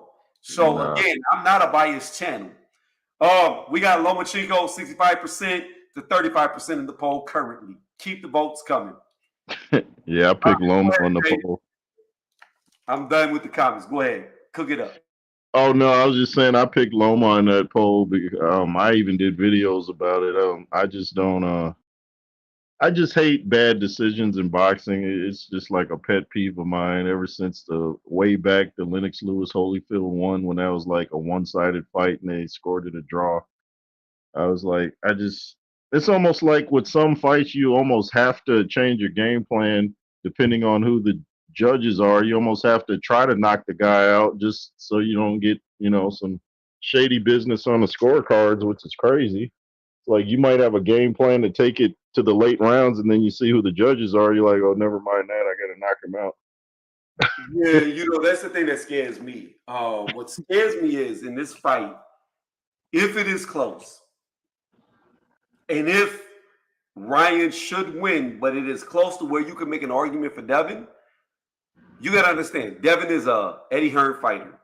He gets the Canelo treatment. He gets the Anthony Joshua treatment on the scorecards. Like, the thing about it is, and then you got to take the other intangible. Oscar and Hopkins, they don't even like fucking Ryan. So he signed to them. Now you got Golden Boy, who's also a partner with his own, and they don't like fucking Ryan. So I can see it in a world where they like, man, fuck that shit. Put the fix in. If it's close, Haney wins by default. To me, that's stupid because all the money is with Ryan. I don't care what they say. Ryan's where all the money is. He broke the records with Tank Davis, and he about to do big numbers with Devin Haney. You put a big name in with Ryan, that's just going to make mad money. Yeah. And now they're probably scared to let him win too because of all the stuff he's been saying. All the endorsements. They'll be like, no, too controversial. So yeah, I agree. If it's close, you know who it's going to. Yep, and that'll be another fucking robbery. I mean, I even think about this. Think about how many fights Katie Taylor should have lost, and she got the nod over Eddie Hearn. Like, come on. Like, I do not trust the judges. I don't do it. I absolutely do not trust them. That's why I'm hoping that by the fourth round, Ryan hits this motherfucker, hurts him to where he's so negative that. And the thing that's so bad about it is I say that because I don't want my pick wrong. You know what I'm saying? But truth be told, I like Devin better than Ryan because Ryan, I don't see how you can claim all this Jesus talk, but then do everything that you do that is anti-Jesus. You know what I'm saying? Like, you can't keep saying Jesus, Jesus, Jesus, and then do the opposite. That makes no sense to me. Yeah, I was watching, there's a Christian channel on YouTube named Marcus Rogers, and he was addressing Ryan. He was like, you can't be filled with the Spirit and like dropping F-bombs every other word. It's like, oh, drop the gun show again on him, Tony. Drop the gun show on him. You know what? I'll probably get more people. Let me cover my face. We're going to cover my face. We're gonna put on a little boonie so nobody can see my face. We gonna be incog tonight. We're going to do this. We're going to just sit here. That's the rocking the bucket hat. That's what's up. Yeah. I like to think I am probably the heaviest, biggest boxing. Well, I don't know about heaviest because Andrew Tucker probably outweighs me. But as far as muscle goes, I would like to think I'm probably the heaviest. That's right. I don't like So the what camo what hat. what what what what you weighing in at now? Oh shit, we big right now. We like 252. Oh shoot! So you got me. I'm like 248.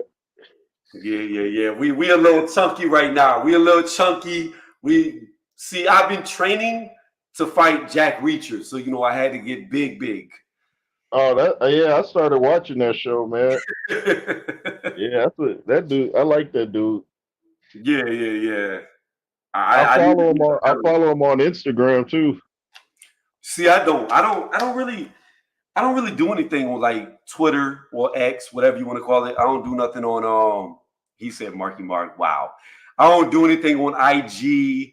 I never get on Facebook. Like, so I never use social media. Yeah, Facebook is yeah. I just go on there and talk to relatives pretty much. We'll get on camera together. We'll get on camera. It's a little weird because like my shit is like offset. So it's like I feel weird because I'm sideways, but I should be here. But if I'm Uh, here, then I'm not looking directly at the screen. nah, you straight, mate. Good day, mate. You straight, isn't it? But yeah, I don't use no social media. Like for me, social media was always a way that you talk to girls, right? That's how I saw it. That's how I came up. And I'm like, I don't need to get on the internet to talk to females when I can just walk wherever. I don't care if it's the grocery store, the mall, and I just talk and I get them. So I never got big on social media. Yeah, I don't know. It's a lot of fakeness on social media and half naked chicks every other. Like, dude, put your clothes on. Like, every girl thinks they got something the next girl ain't got. Like, dude, I'm more turned on by somebody fully dressed. Turtlenecks. Yeah, it's like, dude, every chick got these swimsuit with the BBLs. It's like, okay, we get it. All right, you got a butt. What you got upstairs? Like, dude. Yeah. I mean, girls, like, IG is just like nothing but like lingerie pictures. That's all it is. It's the type of pictures that you used to have to work to get. Now they just give it out Right, free. Like you know exactly. what I'm saying? You don't even got to work for it. It's just handed out freely. Yeah. Yeah, like there's this married fitness girl, I forget her name, but she's like half naked every picture. I'm like, we see as much as your husband sees. Like, Right. he don't see no more than I see. Like, Yeah, dude. exactly. Oh, I want to comment to this. You are right. I cannot beat him because let us not forget, Charlie Z beat Deontay Wilder. He beat him. He completely beat the champion, Deontay Wilder, when they both showed up at the gym.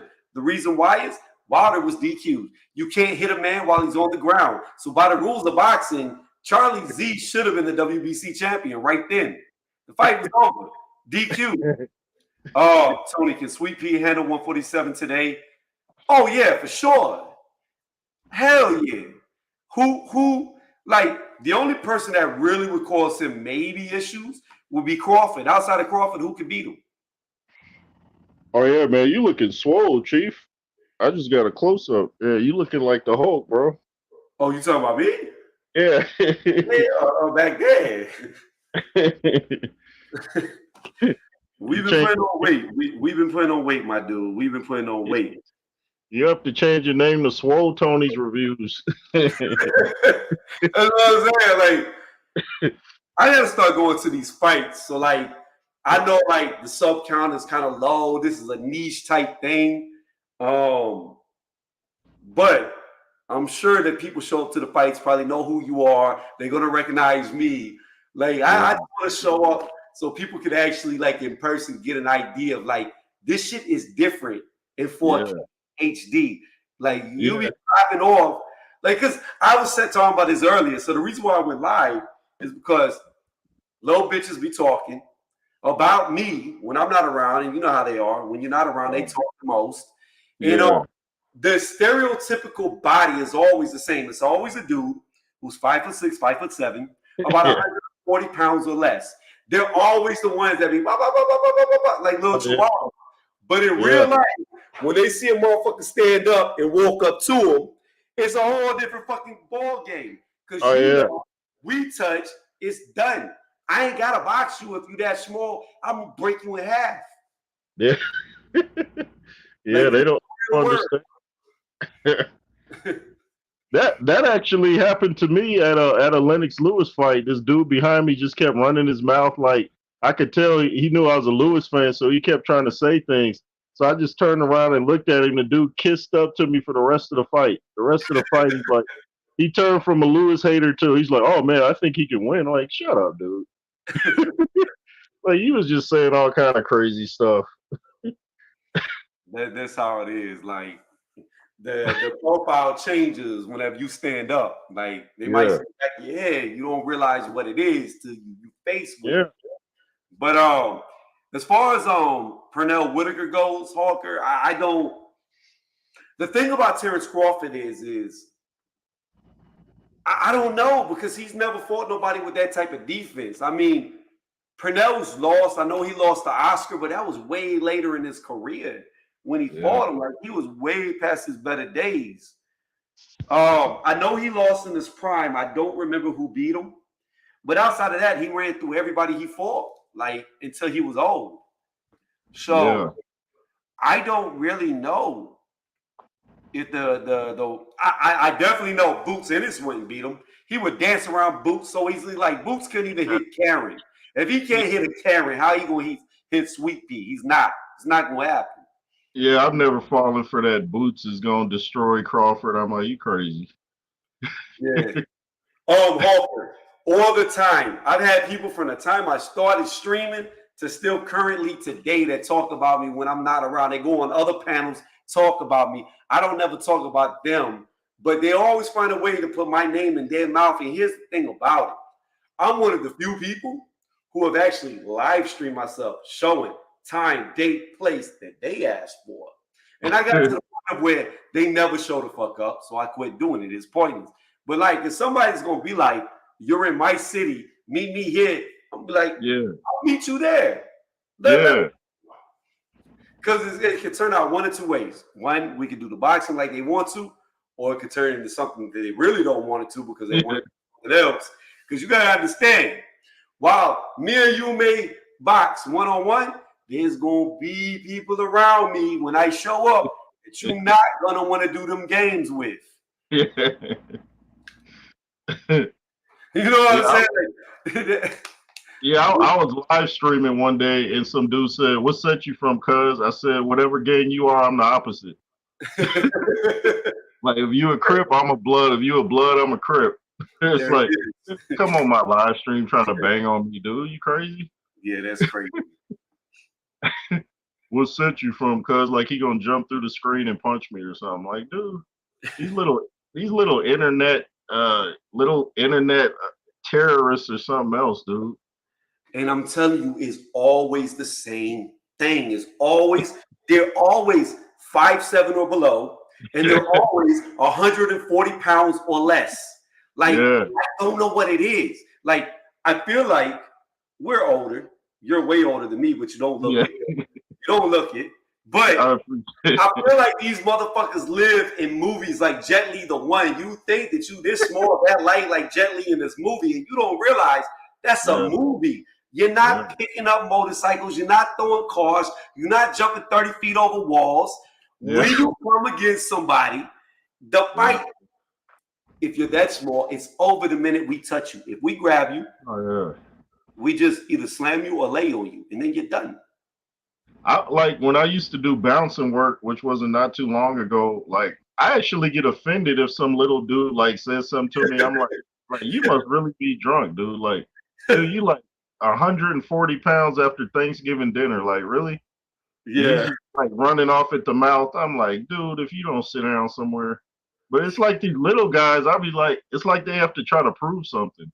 it is. It's weird. It doesn't make no sense. Yeah, It really, it's like, I don't know, man. I always say it all the time. Like Smoke, if he ever comes back on here, I tell him, he says I'm a sizes because I believe weight matters, size matters.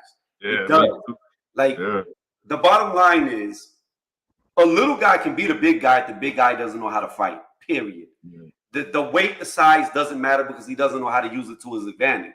Right. But when both people know how to, like, case in point, there's no fucking way Tank Davis, knockout artist, is knocking out Tyson Fury. He's going to get killed. Yeah, that's not happening. It's not even a plausible fight. Why? Because of the height, the size, most importantly, the weight difference. Yeah. It's just, it is what it is. Like, you got to Yeah. have weight in your ass to do something, period. Yeah. Yeah, man, because if you know how to put your weight into your punch, yeah, it don't take that many pounds of pressure to KO somebody. And the thing about it too is the bigger you are, the more damage you can sustain. Where the smaller you are, you can't take as many shots. Like Not at all. a dude who's 140 pounds, you could afford to eat 8, 9, 10 shots from him. He can't afford to eat 2 from you, or it's over. Right. You know what I'm saying? Like, Yeah. Right. there's a biology, there's a dynamic to this. There's science. Yeah. But it always makes me laugh that it's always these little scrawny dudes who Yeah. think because they go to a gym or they box or they, I guess, lift weights very small or they wrestle, that it's going to carry them against people who do the same thing that outweigh them by 100+ pounds. Yeah. And more athletic than them too. It's like Yeah. I weigh way more than you, and I'm still more athletic than you. Make that make sense. Exactly. It don't even have to be a fight. We could meet up. We could play basketball. We could play football. Yeah. We could play baseball. I don't even golf. We could both golf. I could play hopscotch and beat you. Like, what do you want to lose in? You're right. The athletic gene is that much greater. Like, it's just, it blows my mind. It's weird. And I don't understand what it is about the internet that make people feel free to just talk shit and act like they're King Kong. I don't get it. Yeah, I don't know, it's that false sense of security they get from being able to type and hide their face, you know, Right. hide behind these little bubble letters. But yeah, man, I've seen it a lot where people that are small like to try to. It's like a Chihuahua going against a lion. Like the Chihuahua wants to prove, hey, I'm tough too. Like, okay. But that's the thing about it. That's the thing about it. That Chihuahua could be the baddest Chihuahua ever born. It could be able to kill all the other Chihuahuas. This motherfucking Chihuahua is the man in the Chihuahua world. But the minute that Chihuahua that's experienced, that's got all these wins, goes up against the weakest lion, that weakest lion is just gonna eat him. That motherfucker be meowing like meow, meow. He's still gonna beat that toughest Chihuahua. Yeah. Yeah, man. I boxed heavyweights, I boxed cruiserweights, I boxed middleweights, and yeah, I mean, actually though, the toughest fights I've had were with dudes that were like cruiserweights, just because they throw more punches. Right. You know, fighting heavyweights, you can kind of, you know, they're not gonna throw as many punches, so it's a little easier. But you know, dudes like weighing 140. Dude, what's funny is, dude, I weighed 140 all through high school. I couldn't put on weight till I turned like 20 years old. And then my metabolism finally slowed down. I was like, golly, no matter what I do, I'm 140. Yeah, for me, I would say somewhere in between like 15 to 16 is where I just like overnight, like I just exploded. I was probably about 135, 137 until I hit about 15, 16. I went to sleep, woke up, I was like 185 muscle. Wow. Literally went to sleep, woke up, and I'm like, the fuck? Wow. And then, but like I said, like a lot of these dudes, like, you know, they weren't athletic at all. They didn't even play football. They didn't run track. They didn't play back. There's no sport to their name. Like, even dudes, you could tell. You could see like older dudes, or you could see guys who were injured, but you could tell that they have an athletic look to them. Even you could tell. You could tell. Yeah. Yeah. I played football, shoot baskets all the time. Like, my 3-point shot is still nasty. Right. It's I don't know. Then when you blow up, people start saying you're on steroids. I'm like, nah, steroid bodies have a real vascular look. I'm not too vascular. It's not just that. I mean, the muscles don't look real to me. Like they start to look 3D printed. It doesn't. Yeah. it just looks weird. Like and then well, not for you, but like for me, like you could tell the skin tone starts turning reddish. Yeah, You could tell, like, and then like you yeah, said, vascularity. Not even that yeah. so much, but the veins look like fucking sausages. They look like fingers. Oh yeah, Your heart's pumping so fucking hard that it's got your veins inflamed. Like, yeah. That's what I tell people. Like, your heart's a muscle. Steroids don't know it's blowing up everything, including your heart. Like, and plus, if they just skip like a month of working out, they shrivel up. What? What is that right there? says when P Diddy has dirt on you. I gotta say this shit. Oh man, I would hate. I would hate to be dude right now, man. Yeah. No, it's crazy. I talked to Puffy's bodyguard on Instagram on DMs. We've talked like a lot of times, Gene Deal. Uh-huh. We don't talk about like that stuff, but he's pretty much telling it all on like Art of Dialogue. He's telling everything. Yeah, he's seen some stuff. No, but that's cool. Like, well, you've had a lot of people. You had Dad, you had Stacey Dash. Like, gosh damn. Yeah, I used to just go and straight talk to people, man. I just be like, let me see if they say something back. You can You tell over if they're here? You married the Lotto? Like, gosh damn, man, you know all the famous people. it's a lot. Oh shit. Man. You know, when you said that, I had never even heard of Lotto till you said it. Then I looked her up. I was like, oh, okay. Yeah. Yeah, I can see that. That's a trip though, man. I thought you was a new dude. Do you know who you sound like, dude? And I was trying to think for a minute, like, you sound like Michael Rappaport, dude. You know what I'm I talking think I about? know who that is. Yeah, I think he's in Fallout. He was like a He, comedian. no, he's an actor, but he was doing like the something for the Yeah, big yeah, three. but he was a comedian originally. Yeah. I know this What? dude. I don't like this dude. I don't like this Yeah, dude. yeah, he says some crazy stuff. He's blonde. Yeah. I'm looking at him. So he was in Fallout. There's a Oh, TV show called Fallout from the video game. oh, okay. Yeah, Yeah. when I hear your voice, I'm like, who does he sound? It's the New York accent. Somebody wrote zebra head. Bro, I'm getting so fucking hungry. Like I am starving. Yeah, Oh I just made a steak and eggs with a salad, but that was like 3 hours ago. yeah, 3 hours ago. Let me see. Real fast. I want to see something. I'm looking for Get the Smoke. I'm trying to see if he's back online. Because we were talking and he just kind of like bailed out. Oh wow. Yeah, he's in. Someone asked, was he in Higher Learning? Yeah, he played the skinhead in Higher Learning, Michael Yeah, he Rappaport. did. He definitely did. Yeah, he's in what movie was Stallone? Copland. He was in that. Oh, that's why he said Zebraland. Zebra. But yeah, I know who he is.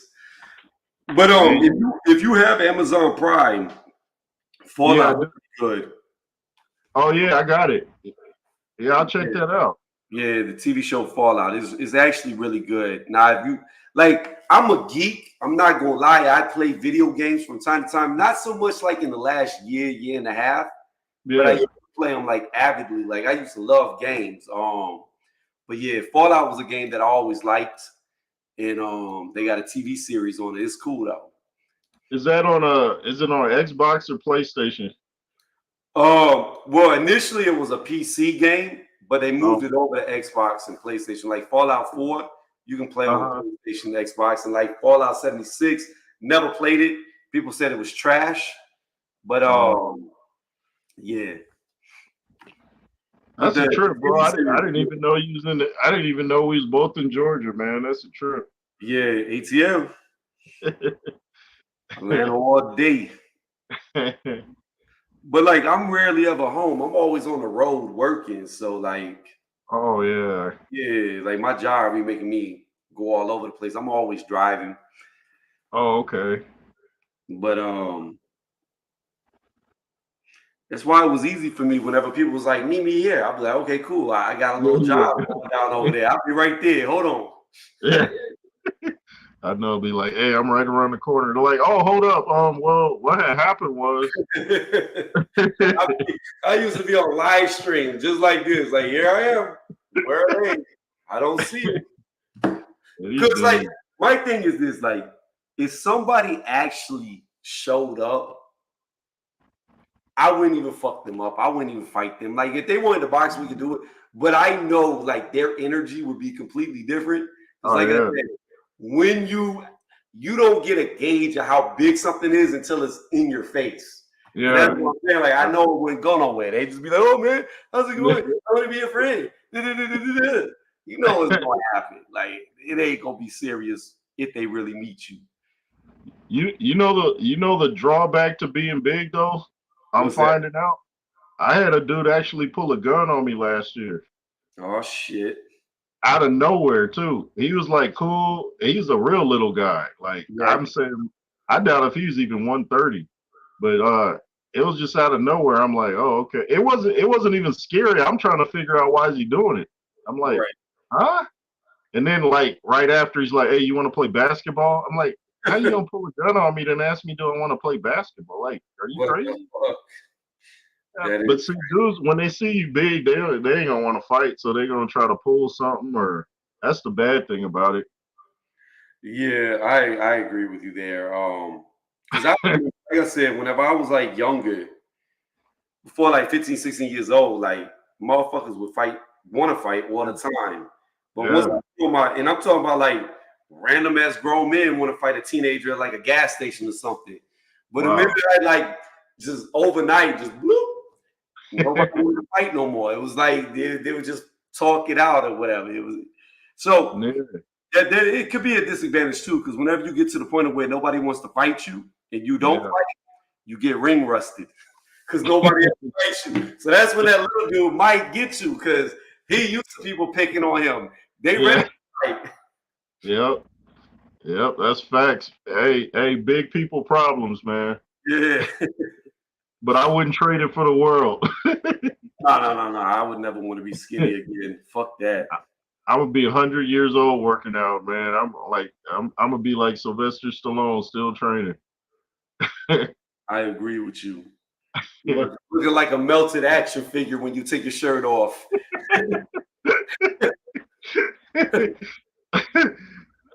Hey, did you see that interview that Dolph Lundgren did when he was admitting that he was on steroids and that's what he thought his tumors came from because he almost died.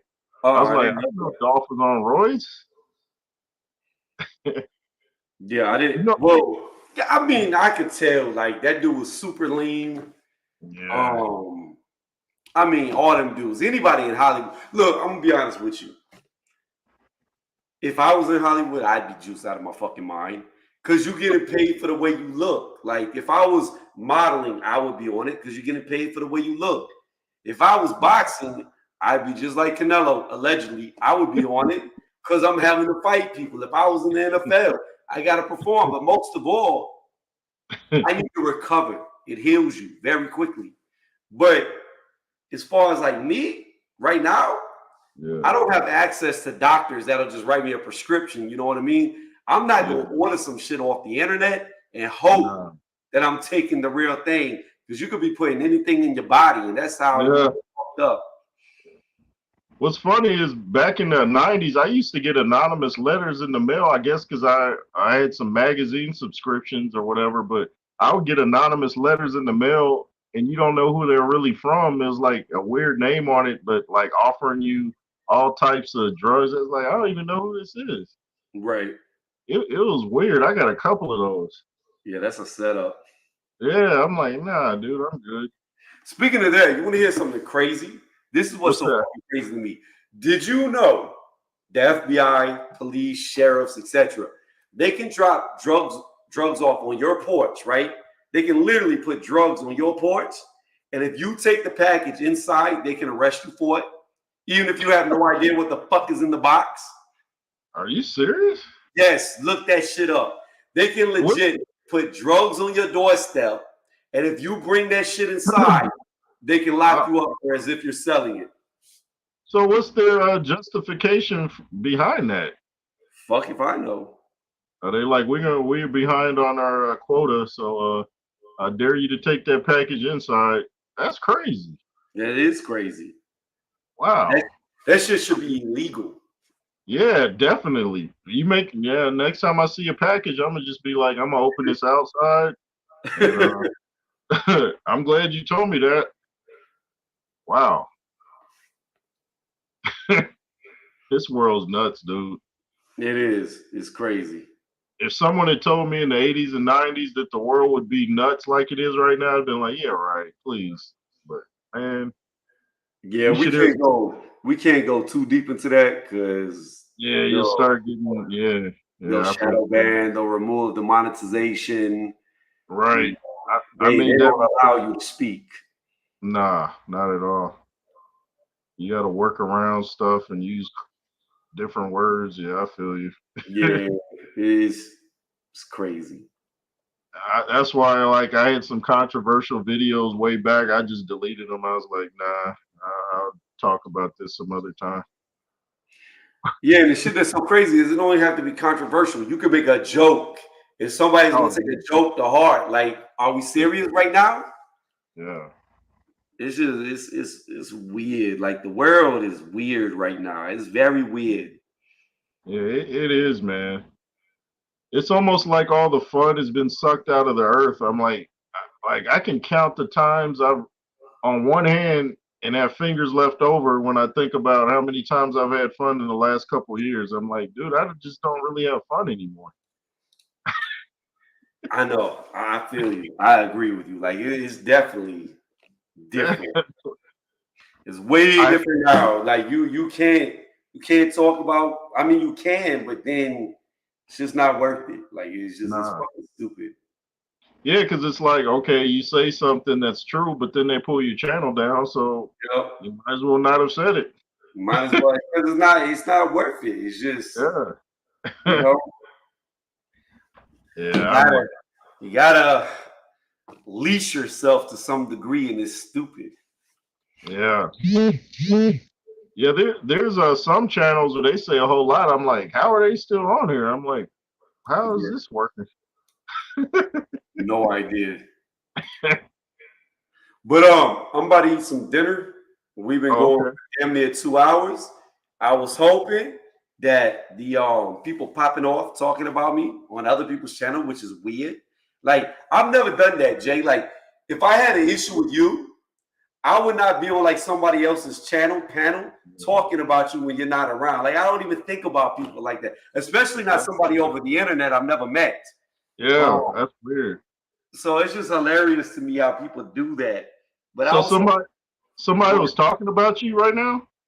No, this was earlier. Like I got some emails from people that heard it. Wow. So basically, long story short was I have a $100 bet with a guy named Doug Rightside, right? And obviously he must have been running his mouth because whenever Ryan Garcia didn't make the weight, I was like, yo, let's just cancel the bet. Because like I said, it's one of two ways you can take it. One, he didn't train for the fight. So why would I bet $100 on a guy who can't even show the dedication to be 100% in the ring? That's dumb. Or two, he was dedicated, but he's looking to get all the advantages in the world by coming in heavy.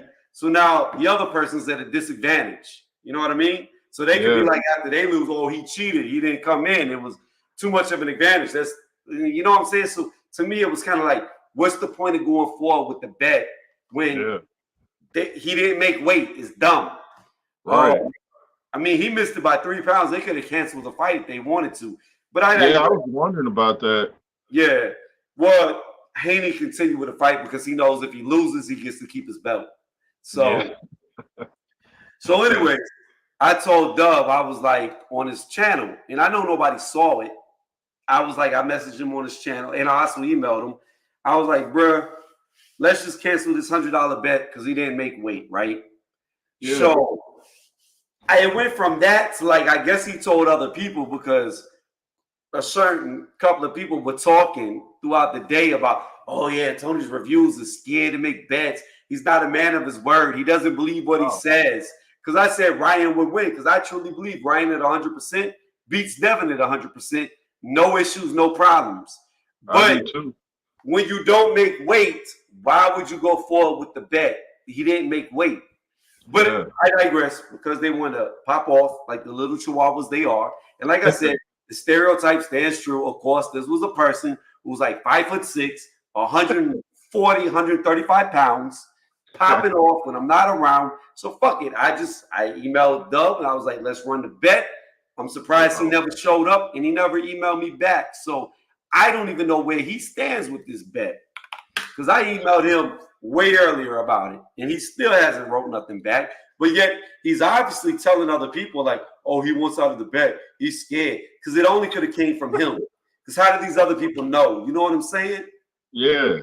So now I know where you stand. Like, yeah, that's pretty weak, dude. That's it is pretty real weak. weak. Yeah, it's like they know if it was reversed, they would have said the same thing. Had Haiti come in 3 pounds over, they'd have been like, "Oh, wait, hold up." Yeah, hold up. We're not gonna do this because he busted Yeah. weight. He didn't take it serious. He wasn't professional. It'd be all the Yeah. excuses in the world. But my thing is this: the weight was missed. Why the fuck would the bet continue? But since they want to pop off, I'll take either a good bet or a very bad bet. It's a flip of a coin. I don't know if Ryan was training and he wanted an advantage, or I don't know if he was fucking lazy and that's why he came in fat. I have no idea. To me, it's stupid to go forward with the bet. You know what Ryan did? I don't know if he was telling the truth, but he was drinking beer on stage. I'm hoping it wasn't really beer in there, but he said it was. I saw that. Yeah, I'm like, Ryan, come on, man. I hope he's trolling, and I hope all the antics are just antics, and I really hope he hasn't lost his mind. Because if he lost his mind, all the talent in the world don't mean shit. You're gonna get beat. Yeah. So Yeah, I'm hoping we don't have an Oliver McCall 2 fight. I was at that fight where he had the nervous breakdown in the ring. We didn't know what was happening. Yeah. That was crazy.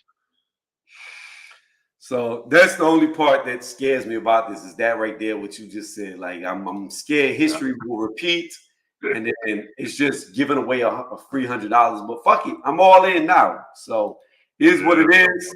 I made the video, the receipts there. I sent the emails. You know what I'm saying? Like, so I don't want Buddy to cry and be like, I'm not paying you because he didn't make weight. I already gave that out, and obviously you was talking about me being scared. So when Ryan knocks him out, don't say the 3 pounds was the difference.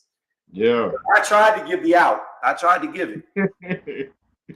Oh, you already know. I think Ryan got this though, man. I think he got it. I do too. I hope he's been trained. I hope Derek James was actually making him train, unlike Goosen, because Goosen was letting him do whatever the fuck he wanted to do. Yeah, I've never been a big Goosen guy for some reason. I was like, I never think of him when I think of top trainers. Well, he's had a lot of fighters, but still, you're right. He doesn't come to mind like the other ones. Yeah. But to answer this, I've got Tyson Fury absolutely embarrassing Usyk. It's not going to be competitive. Fury is going to make it look easy.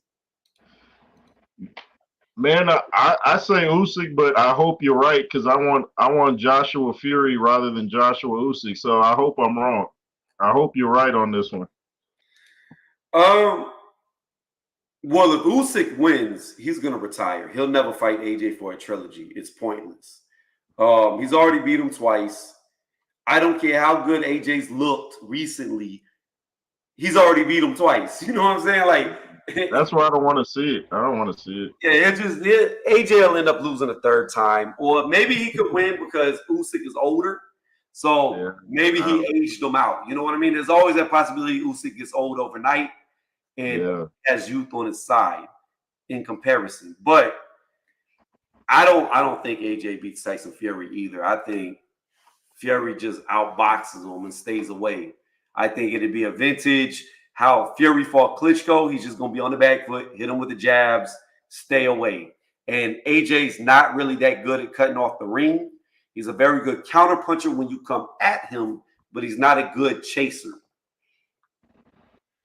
If AJ's got Ben Davison, I go with AJ. If he switches to some dude that I'm like, I don't know, See, I used to pick Fury, but as of lately, I'm like, well, Joshua seems to be getting better, and Fury's looking kind of suspect. So right now, I would pick AJ, but a couple months ago, I'd have picked Fury. Tony, where you go? Am I on here by myself?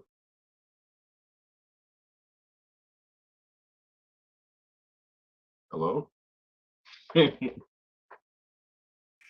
My bad. Oh, there you are. That's like what happened. It had dropped for a second. I heard you say whenever it cut me off, AJ's been getting better and Fury's been looking worse. Is that what you were saying? Yeah, well, I wouldn't say worse, but that Ngannou performance was kind of concerning. I agree. I definitely agree that it was concerning. I I mean, being unbiased, I thought Fury won the fight. I thought Ngannou towards the later half, the second half, quit throwing punches, and because of that, Fury eked them out by points. If we're Yeah, gonna do it by boxing rules, Fury won more rounds. I would say Ngannou won the story of the fight because he dropped him. The more flashier shots were landed by Ngannou. You know, all the replay. I don't know why this shit keeps turning. Anyways, all the replay highlights were for Ngannou, but in the totality of the fight, when you watch it, Fury definitely won more rounds. So he did yeah, look bad, but yeah, you got to look at it two ways. One, nobody ever saw Ngannou fight before. Nobody knew what he was going to do. AJ knew he had a game plan. He knew how Ngannou fight. And two, styles matter. I think no matter what, Ngannou's always going to be a hard matchup for Tyson Fury because what Tyson Fury does, he can't do to Ngannou. Like Tyson Fury likes to do the Emmanuel Stewart, jab, jab, grab, lean on you, get you tired. That's what his MO's been lately, right? yeah, Not gonna do that with Ngannou. Ngannou's too fucking strong. He's yeah. as heavy as you, but all muscle instead of all blubber. So you see that Fury couldn't do the roughhouse tactics like he was used to because Nah, Ngannou was just sunning him. He was like moving around yeah, the ring like he was nothing. yeah, So, and then you saw all that talk about the MMA just completely shut down because Fury knows that if it was in a cage, Ngannou yeah. would rip him limb from limb. Oh yeah, Now with AJ, I think AJ stands a good chance of beating Ngannou in the octagon because Ngannou can't take his punches. Like, no, you can't. and that was the thing that scared me going into that fight. That I had saw an interview, and Ngannou was like, Tyson Fury hit him harder than anybody had ever hit him before. Like he said, he Yeah, I saw shots, that. and I Yeah, was like, yeah, that's not good because if Fury's hurting you, now you getting in there with a real knockout artist. yeah, What are those punches going to feel like? And yeah. AJ just showed what's been shown multiple times. MMA fighters cannot take punches. They can't take punches. Well, you heard Francis Ngannou said he was sleepy. He on that Deontay Wilder. Yeah, they drugged him. His suit was too heavy. AJ Yeah, had egg weights. I don't believe that shit at all. yeah. What? See, what had happened is I had a hangnail, and then it was Yeah, throwing me off. David So Hayes. My toe was broken. yeah, my toe was tripping. So next time, I'll be ready. Oh, and then he tried to say they had him come to the arena too early. It's like, Yeah, dude, you've had championship fights where you're the main event. You don't know when to come to the arena. Like that don't make any sense, dude. it doesn't even matter. Like even if you showed up early, just sleep in the back. Yeah, I used that. Lennox Lewis slept before every fight. Like a lot of fighters go to sleep. Why don't you just take a I nap? did that shit in there. Whenever I was boxing in the amateurs and I knew I was gonna fight like late, I'd lay back, sleep, literally Yeah, wake up like 10 minutes before I'm supposed to go out, hit some mitts to warm up a little bit, and then just walk out. Like, yeah, why are you just like relax. fucking taking that? Yeah. See, what he did was he stayed up and he got all stressed out because he knew what he was in for. So I think he probably got a little timid. So he's like, man, I'm about to fight another world class fighter, and I think that messed with his mind. So, Well, because he didn't look sleepy when he came out. He no, only looked sleepy when he got knocked out. yeah, yeah. If he was sleepy when he came out the first time he got put down, he would have stayed down. Yeah, Um, but my thing is this: the element of surprise was gone. Ben Davison had a game plan. He knew what Ngannou did well. He knew Yeah. about that counter hook that he set up. He knew how he stood. He knew all the movements Ngannou was going to make. So Fury had to figure it out on the fly. He had no idea what this was going to look like. Yeah. AJ already had the blueprint. Like, it was there. Yeah. So for me, it was an easier fight for AJ because he knew what to expect. He Yeah, knew some tapes. Yeah. Yeah, he knew what, and that's the thing. When you don't know, it's harder than when you do know. Yeah. And as far as Fury AJ goes, I don't know how it happens because I heard Ben Davison talking, and he was saying that he didn't want to answer the question whether he would train Yeah. AJ for that fight or not. And I that's saw that. I me. was like, Yeah, and the thing about it is this: if Ben's true loyalties lie to Fury, then all he's doing is downloading data to give to Fury while AJ's in camp. wow, that would suck. Wow. And I think out of all the trainers, I like Ben Davison the best. Like he's like Very a good. Bill Belichick. He's very good. I agree. He is Yeah, a very good he's trainer. He's very analytical. The yeah. film study they do, like, Oh yeah. They dissected, dude. yeah, he trains you to fight who you're going to fight. Like, Yeah. and I'm really like, people don't like him because he's young and he doesn't have a lot of experience. But Right. at the end of the day, if you understand it, you ain't got to be old. You don't have to be around it all your life. If you can see what's going on and you can articulate that to a fighter who could then put into practice what you teach them, you're a great coach. And he's a great coach. I agree with you. Yeah, that's what I'm saying too. They shouldn't just say, "Oh, well, he's youthful. Look at his track record." I mean, this dude, the thing I liked about him when I saw him do his interview, like they study little stuff that other people don't notice. Like they'll look at maybe the how many times you turn your head to the left during a fight, like little stuff. Like, oh, he blinks 4 times before he punches. Like they look at like everything you do, like what you drank before you Yep. came to the ring. I'm like, man, these dudes break you down, man. I agree 1,000%. And that's what I'm saying. Like, he's very analytical.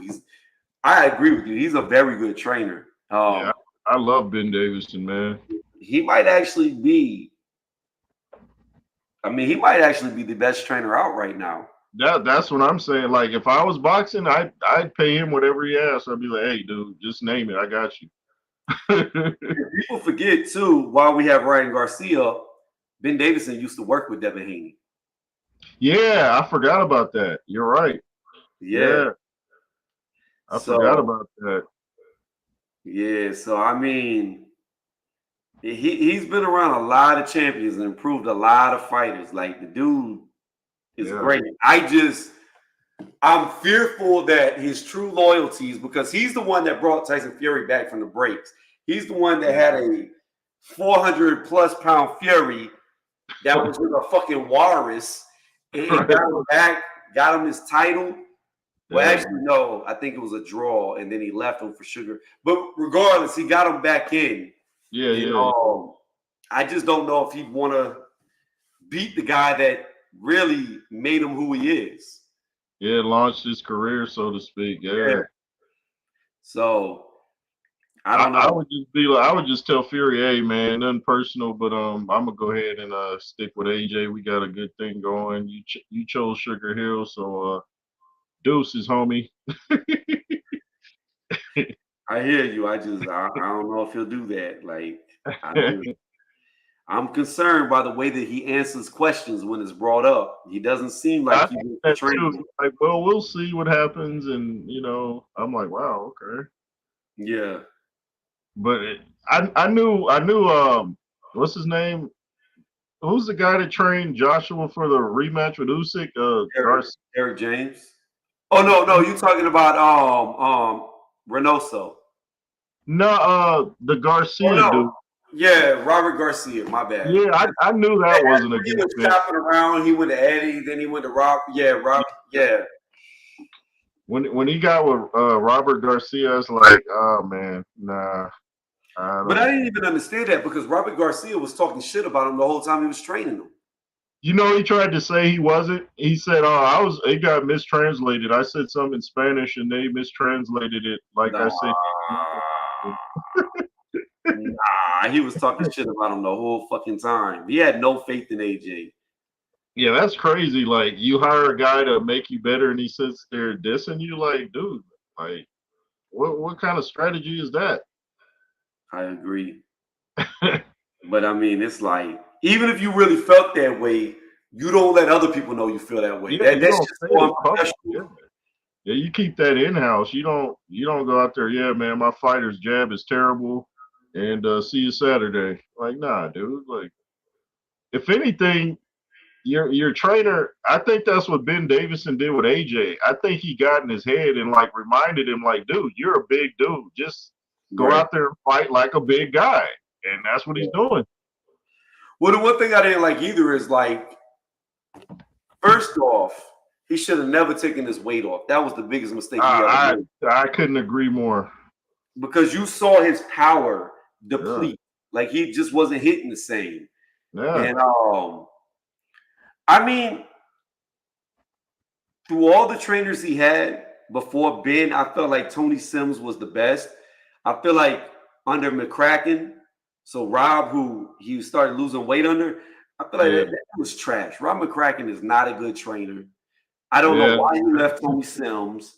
Um, and now Ben Davison, in my opinion, is the best trainer he's had, period. Like he yeah. just that's the number one guy. But again, it does you no good if your trainer is going to turn his back on you whenever you get into the biggest fight of your life, which will be Tyson Fury. Yeah, that would be crazy. Yeah, I wasn't a big Rob McCracken guy because every time I see him with AJ, it was the same combo. It was like jab, right hook. That's like all they used to do. It's like, do you Yeah. guys have any other combos? Like, but Nope. None at all. yeah, you know what happened with AJ? He started listening to the public where everybody was saying, "Oh, he's a bodybuilder. He's too big." So I was like, "Don't listen to what they said. Like, you did great against Klitschko. I mean, I know you got knocked down, but you're letting your hands go and went to the 11th round. So your win was there. And the dude is 6'6". He can hold that weight. Like, how can he not hold 250 at 6'6"? Like, That's what I'm saying, Jay. Like, I'm 5'11 and I outweigh AJ, or I'm the same weight as him at 5'11. yeah, Like, the dude's yeah, not big. He's not yeah, not bulky. Like, if AJ right. was in the NFL, he would be 280, 300 pounds. Like, Yeah. he's not that big for 6'6". Oh, yeah, not at all. Like, yeah, half these dudes in the NBA are like 6'8", like 280, and they look like bean poles. Yeah. It's, so yeah, it's like, and then you look at people like Francis Ngannou, he's like what 270 at 6'4", and Yeah. nobody tells him to lose weight. But when it's AJ, oh man, he's too heavy. He's too Right. heavy. It's just dumb. Like, Yeah, it's a lot of sheep out there that just hear it was popular and they're like, oh, let's run with that narrative. He's too yeah. heavy. I agree with you. I've always been against AJ being small, and I've always said he's not that big of a dude. Like Yeah, yeah, he's tall, but he's only 250 at 6'6". That's like yeah, right. That's it's nothing. not a lot of weight. Like he's not that Yeah, heavy for 6'6". I'm 6'3", and if I got down to 220, I would look like Snoop Dogg. And I'm not near as tall as AJ, but I would look crazy. They'd be Yeah. like, dude, you got a virus or something, dude? Like, Yeah. It don't make no sense. Like people don't understand, and that's like I said, like it just yeah, if he was in another sport, he would be small. yeah, he would be. Yeah, I mean, did have you seen how Josh? I mean, Deontay's looking now. Like he's like, I looked at old footage of him, and his upper body was a lot bigger before. Like he had rounded shoulders. Now he's like, he looks really different, man. And I interviewed Coach James Bashir, who was at the fight with Joseph Parker, and he said Wilder was weighing in with like wallets and keys in his pocket. So he's like, I don't even think he was like what 212, or I don't even think he was at. He's Yeah. probably like more like 209 or something, but he's looking real thin. And I don't know, that ayahuasca is messing him up. He needs to stop smoking. I'm gonna tell you this right now. With Wilder, I want him to succeed because he's American. I would love to see him do good, but if I'm gonna be honest, I think his power is highly overrated.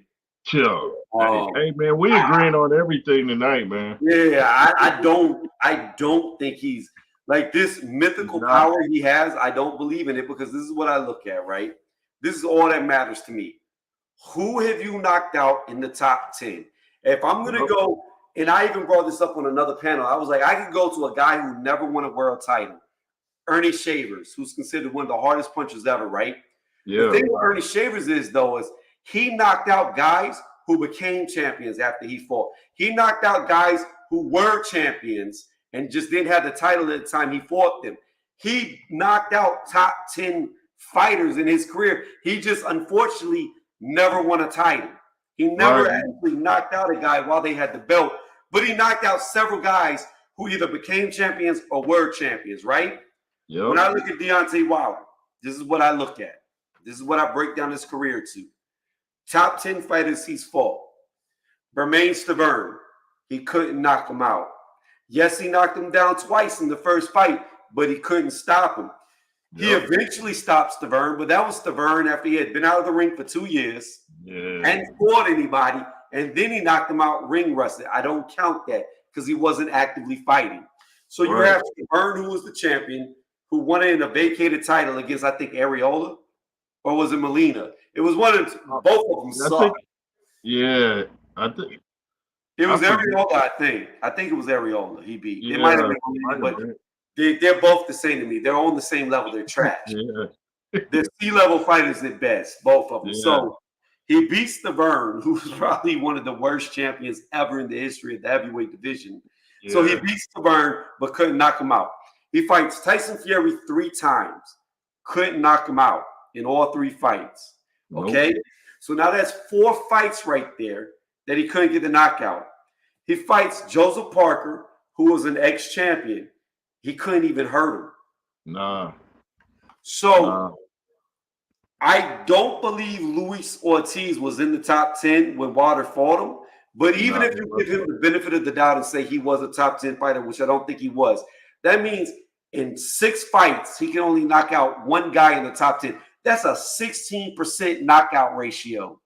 Wow. Hey, can I borrow that for a video? I'm gonna have to borrow that You one. can steal it, use it, chop it up, remix it, however you want to do it. But my thing is this, like, when you look at AJ, he stopped champions. He stopped ex-champions. He stopped Klitschko. He stopped Charles Martin. You know what I mean? You can look at him. He stopped top 10 fighters. His power carried up to the elite level. Yeah, perfect. George Foreman. You can't even use George Foreman. He done knocked out champions. He knocked out Michael Bora when he was 45 years old. Yeah. So we know he can knock out champions. He knocked out fucking Joe Frazier. Yeah.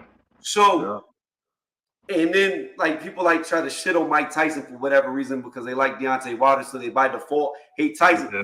Tyson knocked out champions when he was 21 years old, undefeated champions. So it's not the same. Like when you look at people that you think of as the hardest punchers of the history of boxing, the one thing they all have in common is they can knock out guys at the top. Deontay Wilder's never done that, not once. Nah, he hasn't. That's why I said your knockouts are only as good as your resume. And speaking of what you said too, Joseph Parker just said recently, he said the hardest he's ever been hit was Zhang. He said that's the hardest anyone's ever hit him was Zilly Zhang. So, I mean, I know Deontay didn't really throw many punches, but I'm sure he hit him with something. So I'm like, Wilder is, I'm like, if you're fighting C-class opponents, that can't make you the greatest puncher of all time. But think about this. Think about this, Jay. So Parker fought AJ, right? Yeah. Now AJ didn't drop him, but he hurt him several times in that match, okay? Yeah. Joe Joyce fought Parker and beat the brakes off of him, stopped him. Yeah. Zhang fought Parker, dropped him twice. Dillian White fought Parker and dropped him twice. Even if you don't want to count the first when you say it's a headbutt, he still knocked him down again later in the fight by a punch. That was clearly a punch.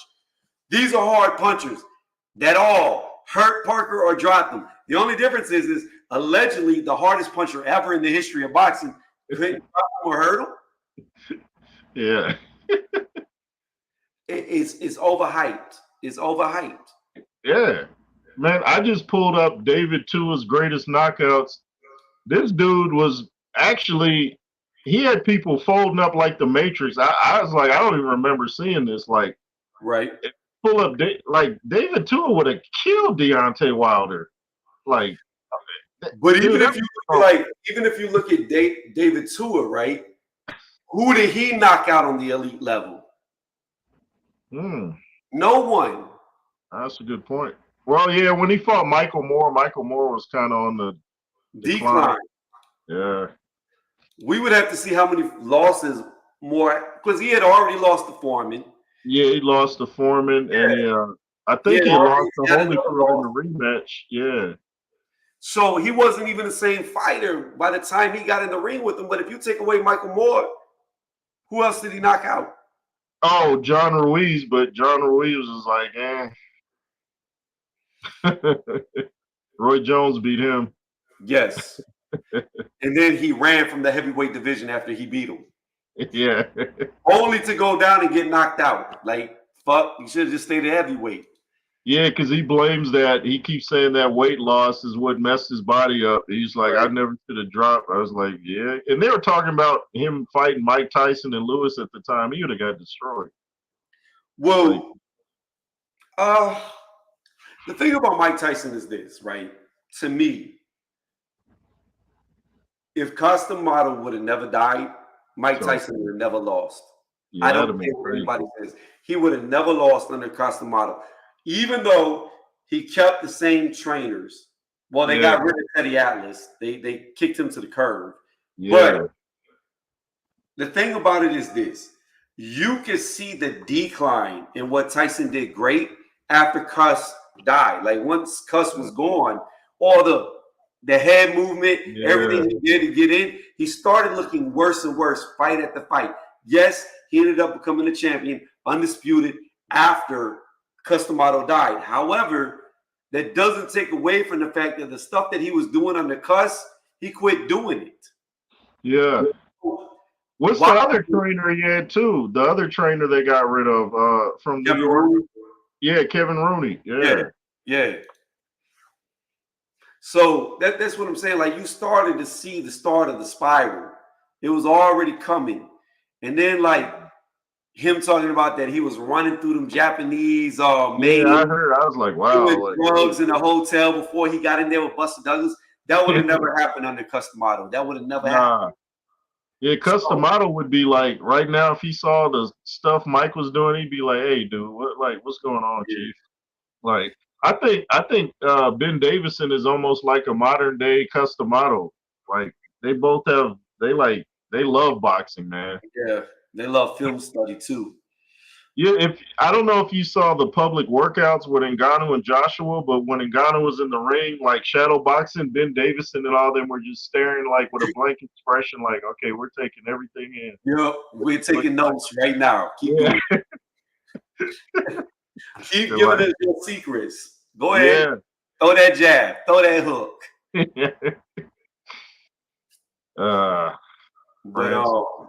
Yeah, it's hard to find trainers that can really break it down like Ben does. So I give him all the props in the world.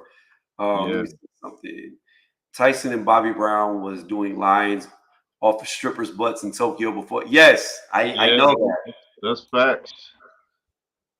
But that's what I'm talking about. That would have never happened under Custom Auto because he kept them on a tight leash. He kept them under control.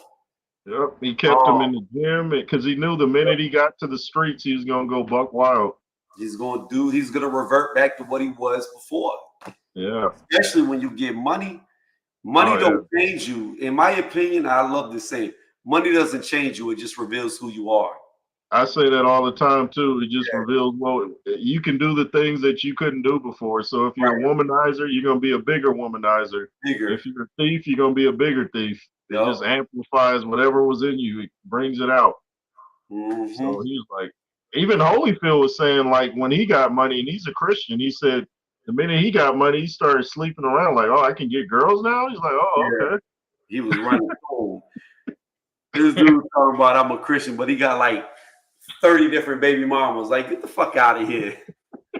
He ain't really, but he did have a bunch of side pieces. Like, it was ridiculous. But I will say this. Hey, did you hear George Foreman's son just made a video today saying he's coming back? His son? No, I did not. Yeah, he's 16 and 0 with 16 knockouts, but he hasn't fought since 2012. How old is he? 40. He's 40? So I think he's trying to do what his dad did. He's probably like, "Hey, I'm about to redo history." He doesn't look 40, but he's 40. Let me see something.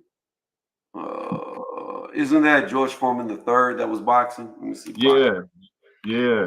If I can look him up. George Foreman the third box right. Let's see here. 15 knockouts, 16 and 0. Ooh, that record is super padded.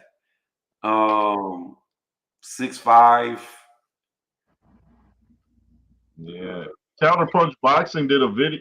Counterpunch Boxing News did a video about it. So I was like, wow, he's coming back because I used to watch him and he just disappeared. I was like, what happened to his career? I don't know what happened. He just stopped boxing.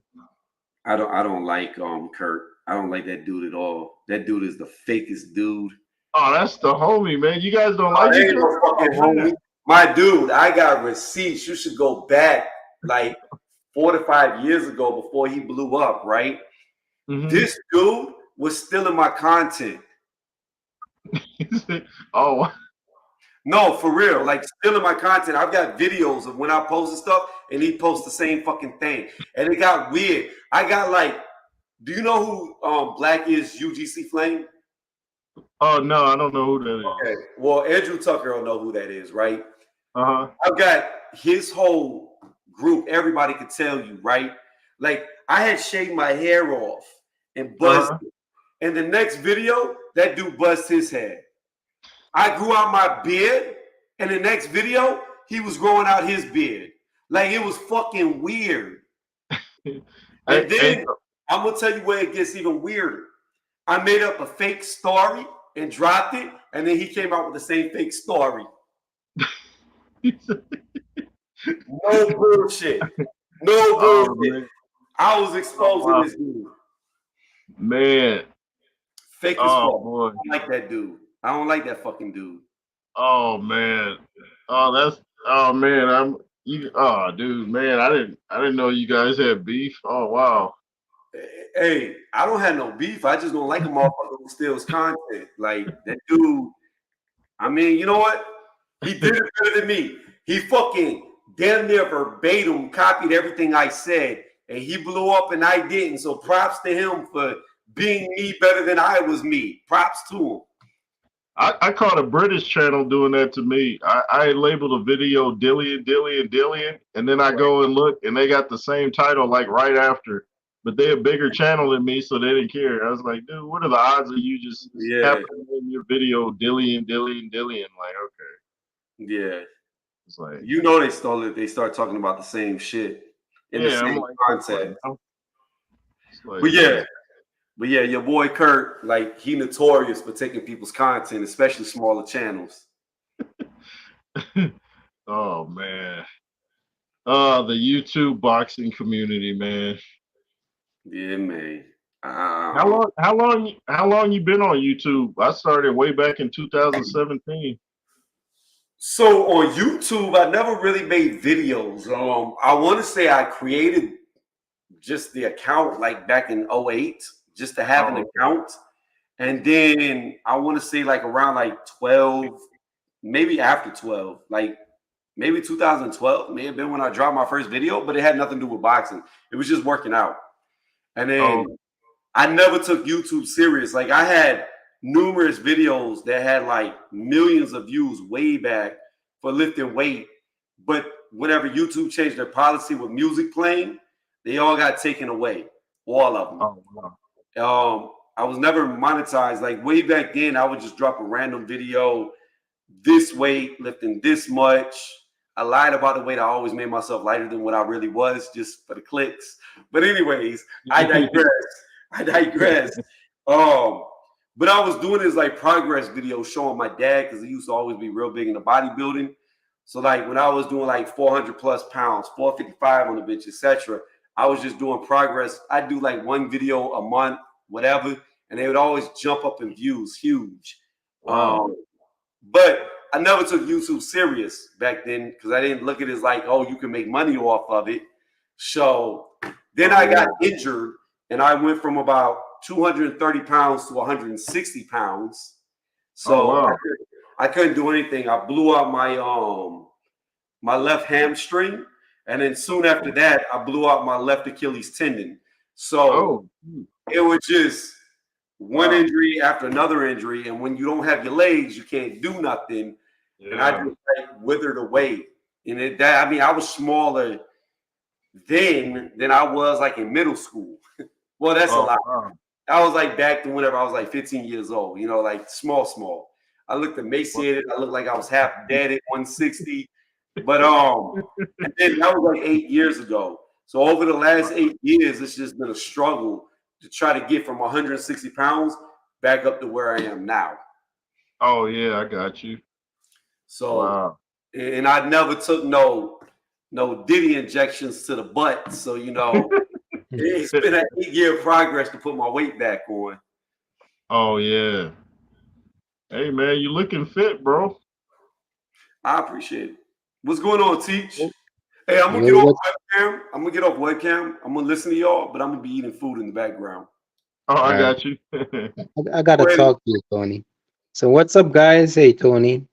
How Hey, you what doing? do I call you, Jay Roos? Oh yeah, Jay Roos, man. What's up? How you doing? I'm good, good. You guys been talking boxing Yeah, earlier? man. Let me get All off here so right. I can be like you Yeah. guys. There you go. Yeah, Yeah. we've been talking boxing. Teach. I'll be right back. I'm gonna go grab some food. But break down how you see the Devin Haney Ryan Garcia fight. I'll be listening from the kitchen. I wanted to talk to you directly, Tony, because I had my hand on my face this morning when you were on Juice Channel, right? And yeah, so you were on Juice Channel this morning. And the thing is like, you know that this is an LDBC member channel, right? And you know you were going to get flamed with the tone you came with, and it's like I know that the way you break down fights is very blunt. Um, but I mean, I felt that it was like the wrong platform to be blunt on. But I wanted to know what happened at the end though, because I had to dip. So what happened at the end of that conversation? So that's what I wanted to ask you.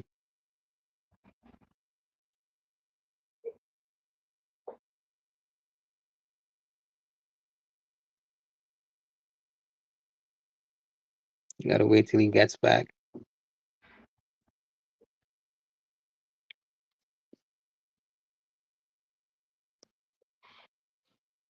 Yeah, I think he went to the kitchen. Yeah.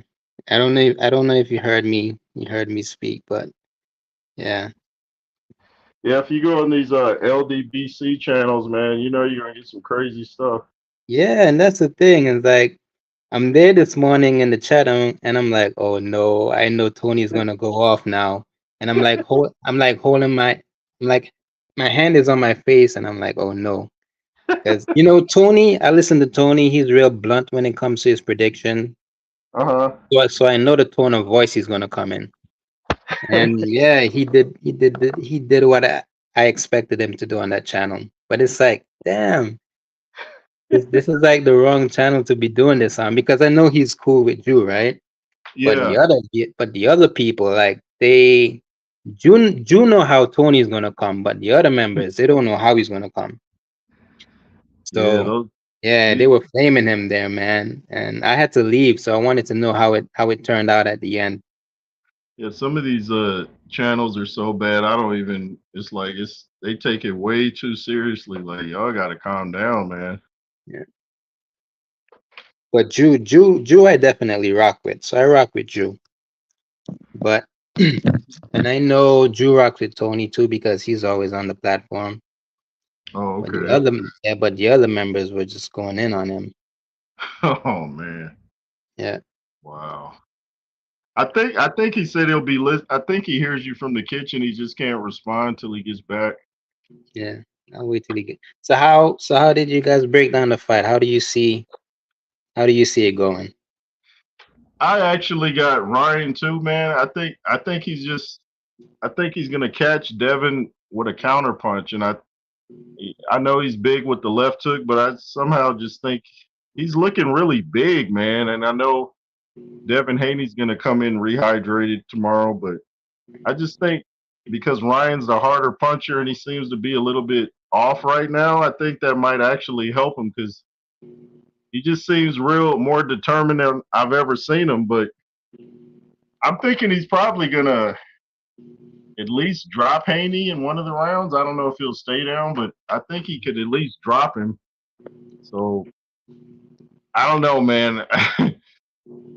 But like, I wouldn't be mad at anybody saying Haney because Haney's looks like the more disciplined fighter. But Mm, something's just telling me Ryan's gonna pull it off. that's cool, Who, cool. who you got? I mean, for me, in terms of boxing skills, I gotta give it to Haney. Yeah, I think he's a more complete boxer. But when you talk about knockout power, you got to give that to Ryan, right? yeah. And I mean, there's always going to be a puncher's chance in this fight, and if there is, I mean, you could highly favor Ryan because his KO ratio is much higher than Dev. But Yeah.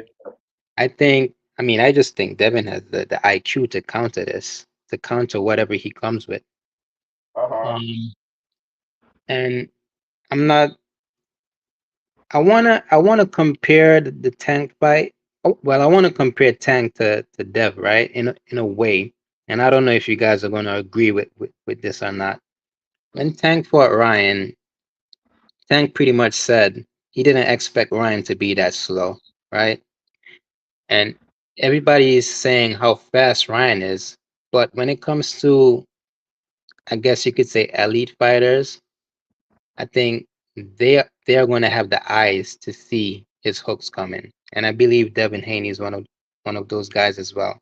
He's going to be able to see Ryan's hooks coming or his left coming. So that's what I believe. I Wow, don't I'd think forgotten Ryan. Tank said that. Hmm? I'd forgotten Tank said that. I remember he did say that. Yeah. All right, I'm back.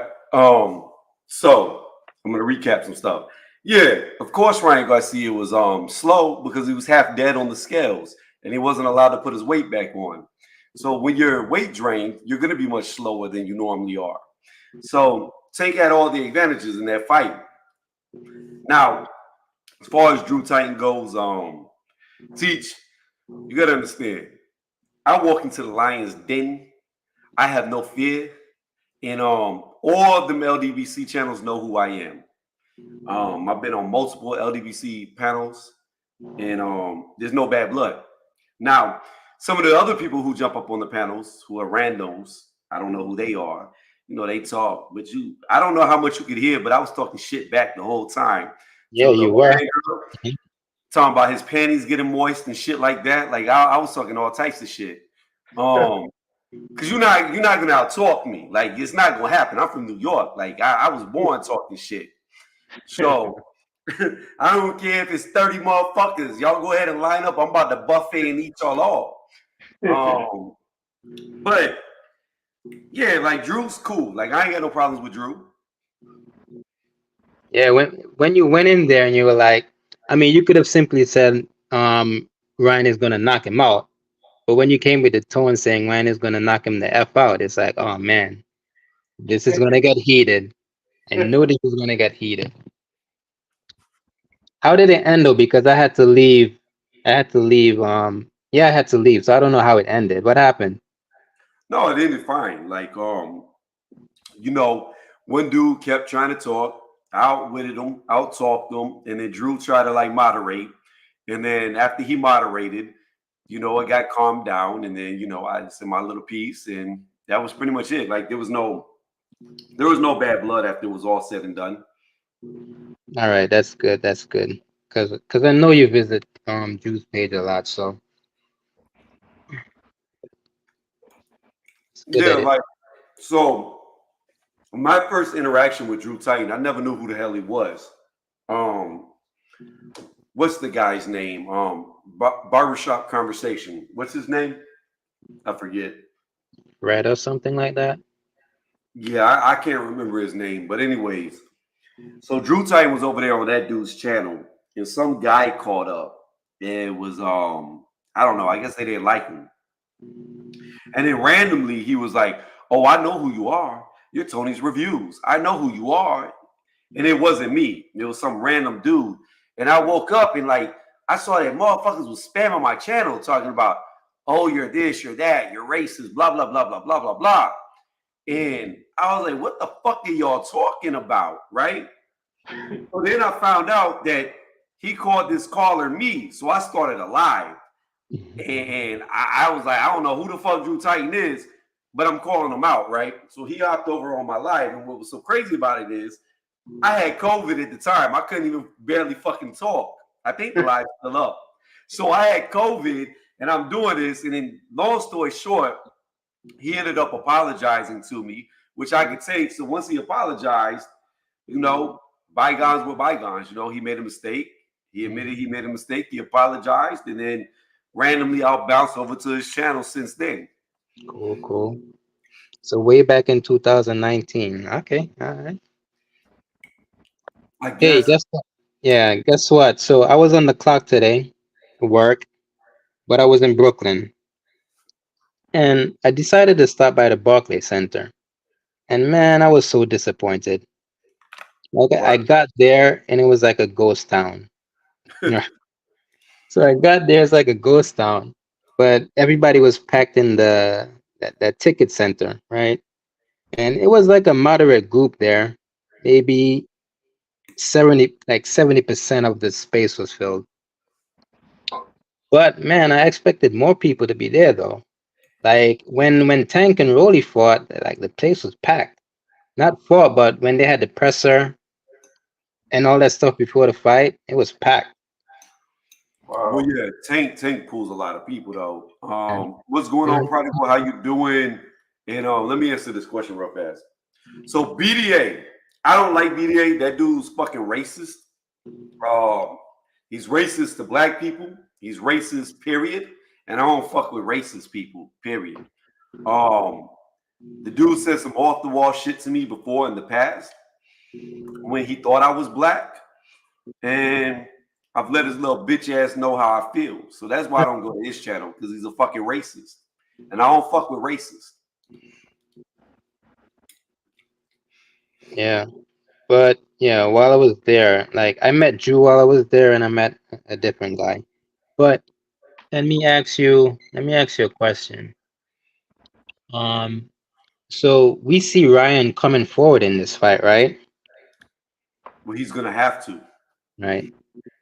I was on another panel today, um, and uh, and it was speaking to HLD, and Ryan fought once coming off the back foot, but he was forced to fight on the back foot in his last fight because all that guy was bringing was pressure, but he didn't look good fighting off of his back foot.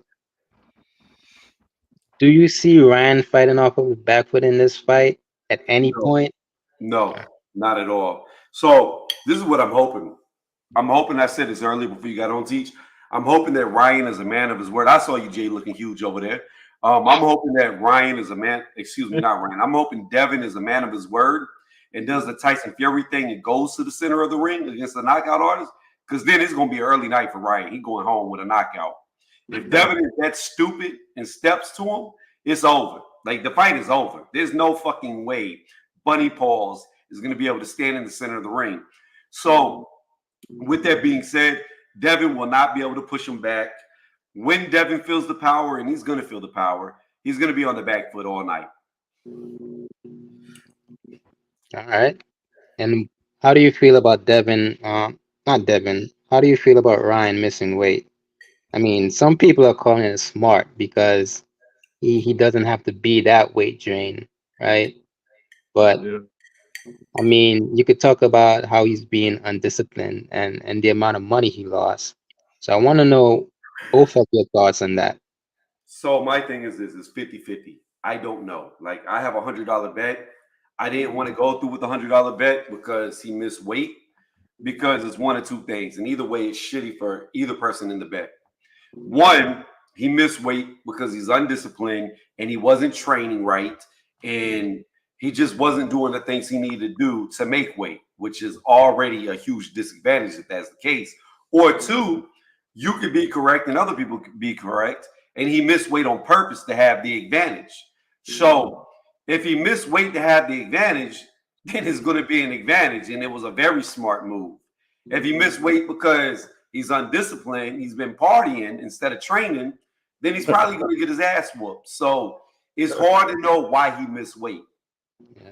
So pretty much the end result is going to show if he was smart or not. All Correct. right. If he goes What do in you there and looks like pure ass, we know he did not train for the fight. What about you, Ruth? What do you have on that? Yeah, I was looking at him before. I'm like, man, he looks pretty thick. Not in a bad way. Like he looks fit, but he's a lot bigger. So I don't know. That is a concern though that he comes in 3 pounds over the weight. So yeah, that kind of threw up some red flags for me. But I think he's something's just telling me he's gonna pull it off. So I'm just kind of going with my gut on this one. Cool, cool. Like I don't think Devin has anything to be worried about with the obviously he's weight drained. But the thing is Devin he rehydrates good and I feel he's gonna come in at a healthy 160 165. So I mean I have no issues with this with this. I'm laughing, I gotta laugh. Yeah, So they're both going to come in big. They're both going to be. I mean, yeah, I think Devin will outweigh Ryan just because I think he's naturally heavier. But I think Ryan will be around 160. So it's not going to be much of a difference in weight. Hmm. I mean, when you look at that Regis fight, I mean, he came in pretty healthy, right? Like a yeah, healthy yeah, 165. So Yeah. He was healthy. yeah. He looked pretty big that fight. I knew he was gonna destroy Regis when I watched Regis fight. I was like, oh, he's done. I could just tell. like I knew Regis was done from since Zepeda and the way Zepeda was tagging him. Like Oh, he couldn't get away from Zepeda's jabs. wow, Yeah, wow, that was amplified in the Zorilla fight. Like he looks horrible against Zorilla. wow. Yeah, but tomorrow's the night. I just can't wait for this to be over with. Yeah, I'm still trying to decide if I want to pay $69. I'm like, oh boy. And we Well, have a pretty lackluster card because of the names, but I'm still hoping they give us a good performance though. Yeah, I actually like the undercard. I like Barboza. I want to Mm, see Barboza get an opportunity. This dude was chasing Tio for forever, and Tio won't fight him.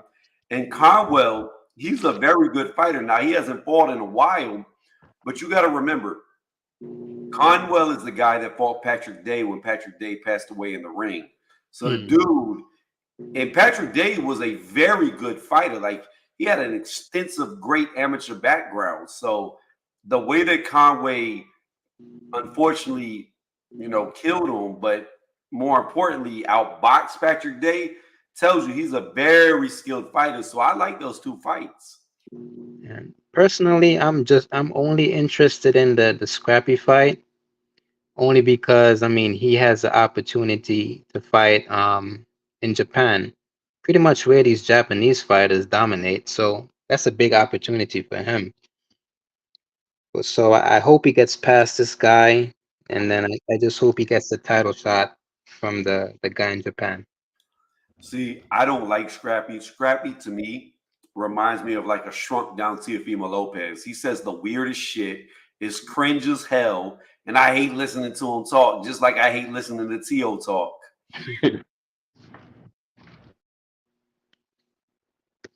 That's his swagger, man. He came into boxing late, if I recall, right? He came in late.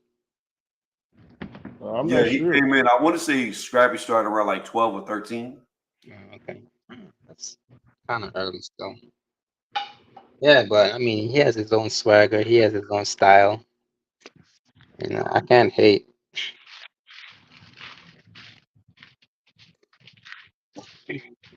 But so I'm assuming you got Devin Haney winning by like outboxing Ryan. Oh, sure, yeah. I have Devin Haney winning easy by Ooh. outboxing him, but I'm hoping Devin gets the knockout. That's what I'm hoping. You're hoping Devin gets a knockout. Yeah, I hope his drought Yep. ends and he gets the knockout. Yeah, that's not. Devin's not capable of knocking people out. Yeah, and I'm far from a Devin fan because Shakur's my guy. I want Shakur to beat all these guys. But I guess it's just my dislike for Ryan. I don't like him. I'll tell you right now. There's three boxers in boxing that I don't like, and I'll be honest about it. It's Ryan, it's Tyson Fury, and it's AJ. Those Oh three. wow. Yeah. You can't stand AJ and Fury? Why is The way they move, I just don't like them. that? I'm like that with Deontay because I can tell he's into some dark spiritual stuff. That's why I'm like, nah, he's into some witchcraft. I mean, on a personal level, I like Devin better. I like what Devin stands for. I like that he's not like Tank Davis to where he'll fight all the best fighters. He tries to get all the belts. I like the fact that you don't hear about him doing crazy shit outside of the ring.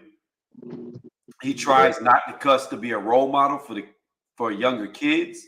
I like everything about Ryan. I think he does what you would, excuse me, not Ryan, Devin. I think Devin does everything that you would want a champion to do. However, when I look at the fight, I just think stylistically, Ryan has his number. Mm. I Yeah, mean, this fight will be the tiebreaker. 3-3 in the amateurs. yep. I mean, I don't have too much thoughts on Devin.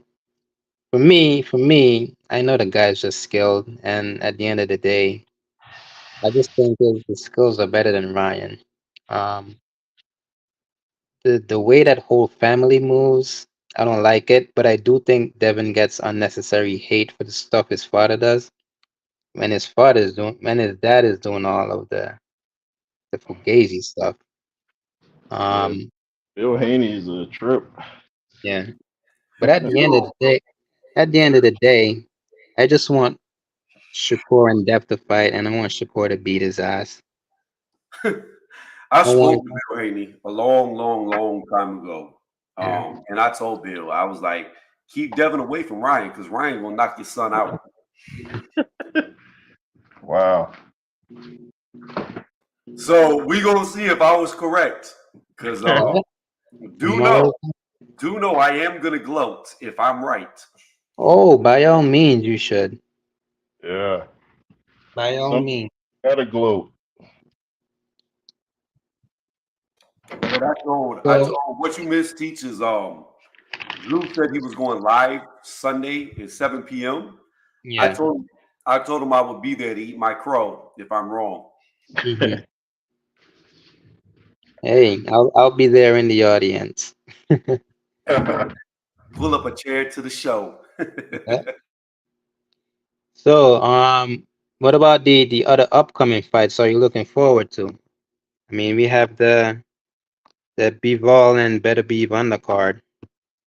Oh, that fight card right there is fucking amazing. Yep, it's fire. Like Saudi Arabia, I don't care what anybody says. I love what Turkey's doing. Mm. He's making the big fight. I mean, he's making um big fights, good fights. Yeah, I Yeah, mean, I can't I complain. can't wait. So this is what I think.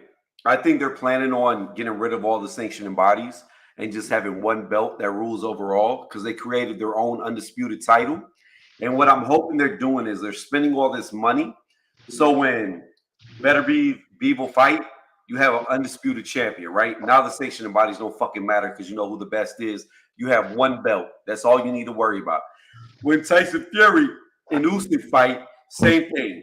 You have one belt. That belt, like, who cares about being a WBC champion when you can be the undisputed champion and have the strap to show it? You see what I'm saying? So if Saudi can get rid of all the sanctioning bodies, if that's what their in-game goal is, which I think it is, then it's going to be amazing because it's going to be like throwback boxing to where you only have one champion, and that is always the best guy.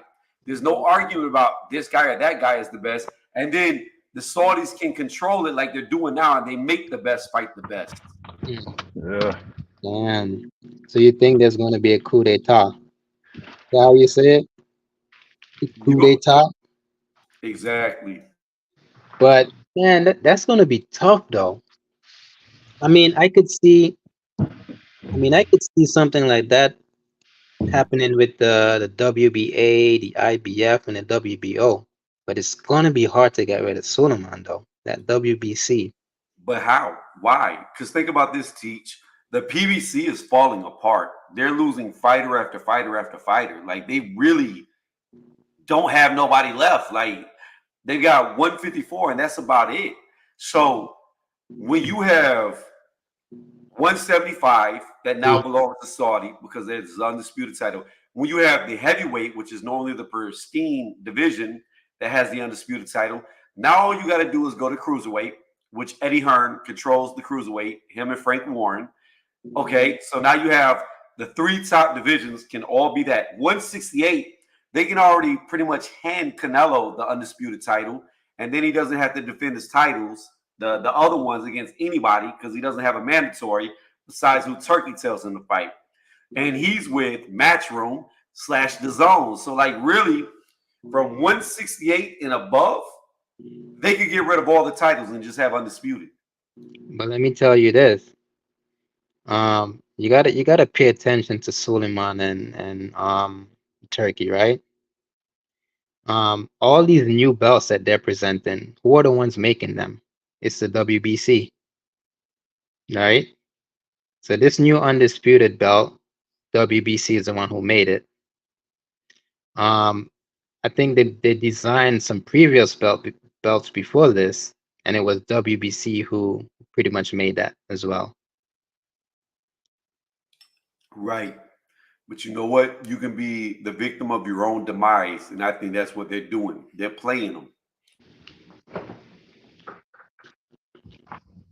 So who you guys got? Triple D or Hergovich? I got Daddy Cool winning. Yeah, I'm gonna go with Daniel too. I think he's found himself. That's gonna be, oh man, 50-50. But I think if I were to pick somebody, I'll go with Du Bois as well. Close fight Yeah. though. Close fight, in my opinion. And Hergovich said he's retiring if he can't beat him. He said he's like, man, I beat him up. So I think he's going by their sparring when they sparred, but that was how long ago that was. He thinks he can just beat him easily now. All Yeah. right. So on the stage right now we have Warren up by 1. Let's go through the other fights. So Warren is leading now by 1. Oh, Who's the okay. next fight? Who's the next fight? Is it? Let's talk You have, about Wilder and Zhang. Who do I you got have in that fight? oh, I I want hate to say Wilder to this. win. I got Zane. I hate to say this because this is the thing. This is a retirement fight for either guy, and I really want Wilder to do good, but I Mm. can only base him off of what he's done against the top fighters, and he's gonna get stopped. He's gonna get Oh, knocked man. out. I got Zane. Yeah. Yeah. And So I what? hope What? I'm wrong. I really hope I'm wrong. I Me too. really, really, really hope I'm wrong. So do I. What I want to say about that fight is I saw Zhang coming off of a beautiful win against Joe Joyce twice. Then I saw Wilder coming off of what's that guy's name again? Who he beat in one punch. Like this Oh, in you're talking about Hellenius?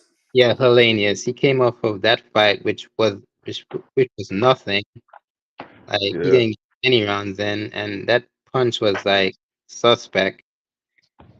And then he came off of a fight with Parker, which he pretty much didn't do anything. And then you look at Zhang, who came off of the same Parker fight and didn't let his hands go, right? Yeah, I that was his think, worst performance yeah, I ever. think Zhang gave me the better performances, but in the case of the last fights, right? If both guys came in the way they did, I mean, I gotta give it to Zhang. I'm not Yeah, convinced that Wilder can hurt him. I'm not either. I mean, I think Wilder could get him with a punch. If Zhang comes in and he doesn't throw anything, But I the just, guy's like I don't, 290. yeah. I Oh, don't yeah. think Wilder. I don't think Wilder punches that hard. Mm, I don't I either, really even with don't. his Anakin Skywalker arm. Yeah, that robotic arm. Yeah. I think that Wilder is a hard puncher, but I mhm, don't think he has this devastating punching power that they make him out to have. I really mm. don't, because it just doesn't translate Doesn't to the elites. But what I it? like, what I oh, go ahead, I Rude. Sorry. was just gonna say, if you go back to Wilder's early career, he would Hmm. hit guys and he'd have to throw a bunch of wild shots after it. He wasn't knocking guys out with one punch when he first started. He was having to throw what they call them helicopter punches. So yeah, he's not what they claim he is at all. It's his level of competition that makes him look so devastating. Yeah, like in all of the previous Zhang's fight, right? I've been picking Zhang like all the way. Like I picked him against Hergovich, which I thought Uh, he won. yeah, yeah, I I do. picked him against everybody else. But man, the last fight, it just disappointed me because he wasn't letting his hands go, and I'm like, what happened? Maybe He it's the came weight. he came in at 290 because Nine. I know Yeah, people that were picking Zhang. Then when they saw that he weighed 290, they're like, "Oh, I'm going with Parker." yeah, because usually he comes in at like, well, his best weight is like 270. Yeah, The thing, if he comes in at 270 versus Wilder, you gotta pick Zhang, definitely. But I'm picking Zhang though because I just don't think Wilder is there anymore. But we'll and see he's how a it goes. southpaw too. That's what like people forget. Zhang's a southpaw too, and that's going to be tricky, man. Because Ortiz gave Wilder problems, and he's a southpaw. Well, I But mean, you got to look at it like this. You also got to look at it like this. When Zane fought Parker, he dropped him twice. Like he was Yeah, finding the mark on him. And I watched Wilder hit Parker cleanly with a straight right, and it didn't really have any effect. So yeah, again, I think on the elite level, he's got Wilder has decent power. I think he's a yeah. hard puncher. I think is very respectable, but I don't think he has devastating power against proven fighters. And the thing is, if it gets into a fucking firefight, Wilder's been coming in super light, around like 210, and 250. I just nah. You gotta understand, Wilder be weighing with like pants on and everything else. This dude's like 210.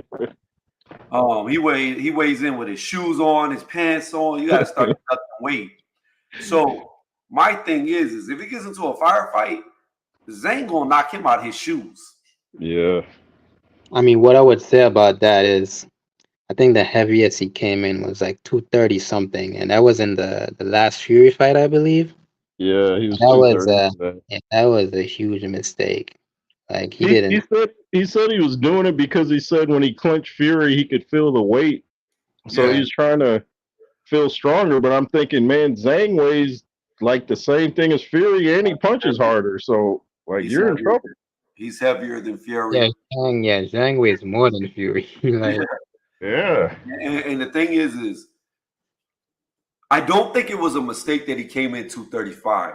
I think it was a mistake of who he hired for a strength and conditioning coach because Mm. he put 100% of that 20 pounds that he gained from the waist up. His Yeah. legs did not change. It, He was still walking on stilts, like he had toothpicks still. And the thing yeah. about it is Wilder already has a big upper body. Like if you saw Wilder from the waist up, you would think he was around AJ's weight. So Yeah. the fact that they worked on him putting weight on his upper body was fucking stupid and ridiculous. It should have been 100% training on them legs. Fuck his But let upper me body. He's already got a big upper body. Get his legs stronger. but let me ask you this question, Tony. 'Cause I know you work out. Is it really that easy to get muscles on your leg? It As is when you have none. easier than your upper body? Because I When think you have, legs are the hard. Huh? no, no, I was going to say it's very easy to put muscle on your legs when you have none. Okay, okay. All right. So like if his legs were like average size, I would say it can get hard to put weight on your legs. But when you have the legs of a 3-year-old girl, it's very easy to put weight on your legs. Yeah, his legs are skinny. Yeah, I can't disagree with that. And that's the thing. That's the thing. Against Fury, he had to put on weight because Fury knew all I got to do is come forward, attack you, and then lay on fucking top of you. And you don't weigh enough, then that's why Fury's going to be Usyk. He's just going to lay on him. And eventually, his legs are going to give out like Wilder's did. Like Usyk, he doesn't have nothing to concern Fury. You know what I mean? Like if Usyk hit like Mike Tyson, then Fury would have issues leaning on him, laying on him, but he doesn't. And it's the same thing with Wilder. Like you got two dudes, 167, 168. It's very easy for them to grab each other because when they throw punches, they're so long they come together. So Fury just laid on him the whole time. That's why they put the weight on, but they put it at the wrong place. And that's another fight that I disagree with you on. Because you know that I got Usyk winning that fight. And it's not because I hate Fury, but it's because I think Usyk is a much better boxer. Like that Ukrainian style, man. The numbers he did on AJ, he's gonna do the same to Fury. Yeah, But but but what you guys go off of is the physical part of it. Fury is taller, he's heavier, and that's the only reason why you guys have Fury. You never no, talk about his boxing skills. no. Fury has a very high IQ. Fury is a very good boxer, especially if you go back to when he fought like Klitschko, when Klitschko was running through the division. Mhm. AJ went life or death with a Klitschko that was 2 years older, who was coming off a loss to Fury. Fury beat him easily. So the thing, and even if you look at other fights like common opponents between AJ, and I'm not using a triangle theory, but even if you look at like whenever AJ fought Dillian White rocked the shit out of AJ in that fight. Damn near put him down. Whenever Mhm. Fury got in there with Dillian White, he beat him easily. It made White look like he had never fought a day in his life. Like he beat Fury he beat White so fucking easy. So I mean, and then you have most recently, you have AJ who beat Otto Wallin, and he did it better than Fury. But I don't.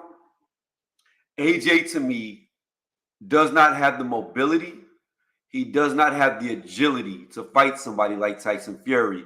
And I think you're going to see that when a really good boxer that's small fights a really good boxer that's big, the really small one's going to lose. And I just think Tyson Fury is every bit as good as Usyk is. I think Fury is, but bigger. And you make a good point about the agility and movement, right? Because guess where Usyk is coming up from? He's coming up from cruiserweight. So he has that agility with him, right? He's gonna last 12 rounds because Usyk has crazy stamina. And the problem with heavyweights is they always slow down, right? I don't think Usyk is gonna have that problem. I just hope it's not a boring fight where they're just like sitting there posing all night and not throwing punches. Oh, Usyk Bro, is gonna go after him. Just watch. Same thing he did with AJ. if it's boring, it's because Tyson Fury is going to be levels above Usyk. That's the only way it'll be boring. I want Fury to win, but I'm thinking Usyk pulls it off. And Yeah, I I think know. I think Fury Mhm. knows the weakness to Usyk. He's going to target them guts and Yeah, he's going to lay on them. And I'm telling you, I truly believe Usyk is going to get stopped. He's probably going to get stopped around the 10th or the 11th round, but he's going to be so exhausted from holding up the fucking well. And then he's also going to be getting constantly punched in the gut that his legs are going to give out. And then you got to take into the age factor. This dude's what, 37 years old now? yeah. He's about that age. Yeah, 37, older than Fury. But my thing about the weakness to the gut is like, I mean, anybody could get hurt to the gut with a shot like that.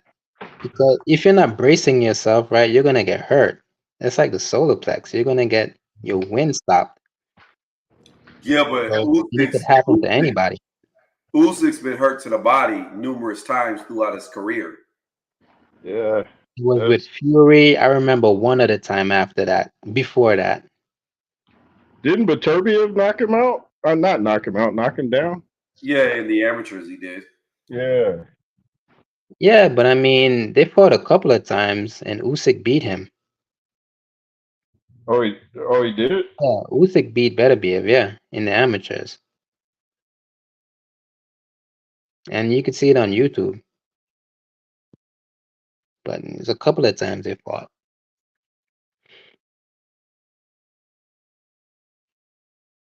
Yeah, I don't know. I just I don't think Usyk has any chance of beating Fury. I think it's like next to none. We'll see. When is that fight, by the way? I forgot. I think Usyk's punching power is kind of underrated because I know Coach James worked with them for 3 years, and he said like this dude can punch harder than people think. Like, might not be like knockout power, but it's enough to kind of keep you thinking. They I fight May 18th. okay, cool. I definitely don't think Usyk like has like the knockout power, but he has some to keep him honest. Yeah, like And Floyd. yeah, It's Yeah, like Floyd couldn't punch hard later on in his career, but he had enough to keep people kind of like, okay, maybe I shouldn't rush him too fast. like he kept AJ very honest. Like Yeah. that's what I'm expecting. I'm But just but to be on AJ's side, I think AJ could have beat Usyk in the second fight because yeah, AJ did have him hurt to the body, but Yeah. then AJ stopped attacking his body for some odd reason. I don't know why. I don't know what that was about. Even Fury Yeah. told him, like, attack his body. He told him before the fight. So I don't know. To me, AJ is very emotional, and that's one of the worst things you can be in a ring. And his emotions show when the skill gap is there, and there was a huge skill gap between him and Usyk, and there's going to even be a bigger skill gap between him and Fury if they fight. Because I'm telling you, when you see how easily Fury handles Usyk, you're going to be like, yeah, this is done for AJ. Don't put him in the ring with him. You know, AJ say he whooped Fury years ago when he first started. They said in the gym he beat the brakes off Fury. Yeah, I don't believe that shit for a second. Because AJ was talking about it. He's like, why don't you ask Fury what happened when we sparred? yeah, but I'm looking forward to that card. Um, I mean, Eddie is doing some good things. I mean, he got his American fighters to fight in Saudi. He got Ray Ford there. I mean, he got ammo. Yeah, I So think he's doing. so. For Frank Warren, I Hmm. think he's gonna lose that one. I think Raymond Ford's gonna win for Eddie. So we have like I think Triple D will win. I think Zane's gonna win. So that's like 2-1. I got Mhm. Better Beef completely out. Like he's going. The thing about Beaver is he's always been scared of Better Beef. He's tried and he's gotten Better Beef as old as he could get him. So I'm hoping Father Time doesn't show up and Better Beef goes out there and does what he's already done to Beaver and beats the living shit out of him for making him wait so damn long. But is that really a win for Warren? Because that's a Bob Arum fighter. I mean, yeah, you gotta give it to Warren because I mean he's on his side now, so right? Bevo is with Eddie. Yeah, better be with yeah, he's with Top Rank. That's true. But they have two fighters fighting that I don't even know who they are. Yeah, Nick Ball and is yeah. I'm Well, not Nick Paul is familiar with. good. He got robbed in his last fight. I thought the other guy won, but by a little bit. Nah.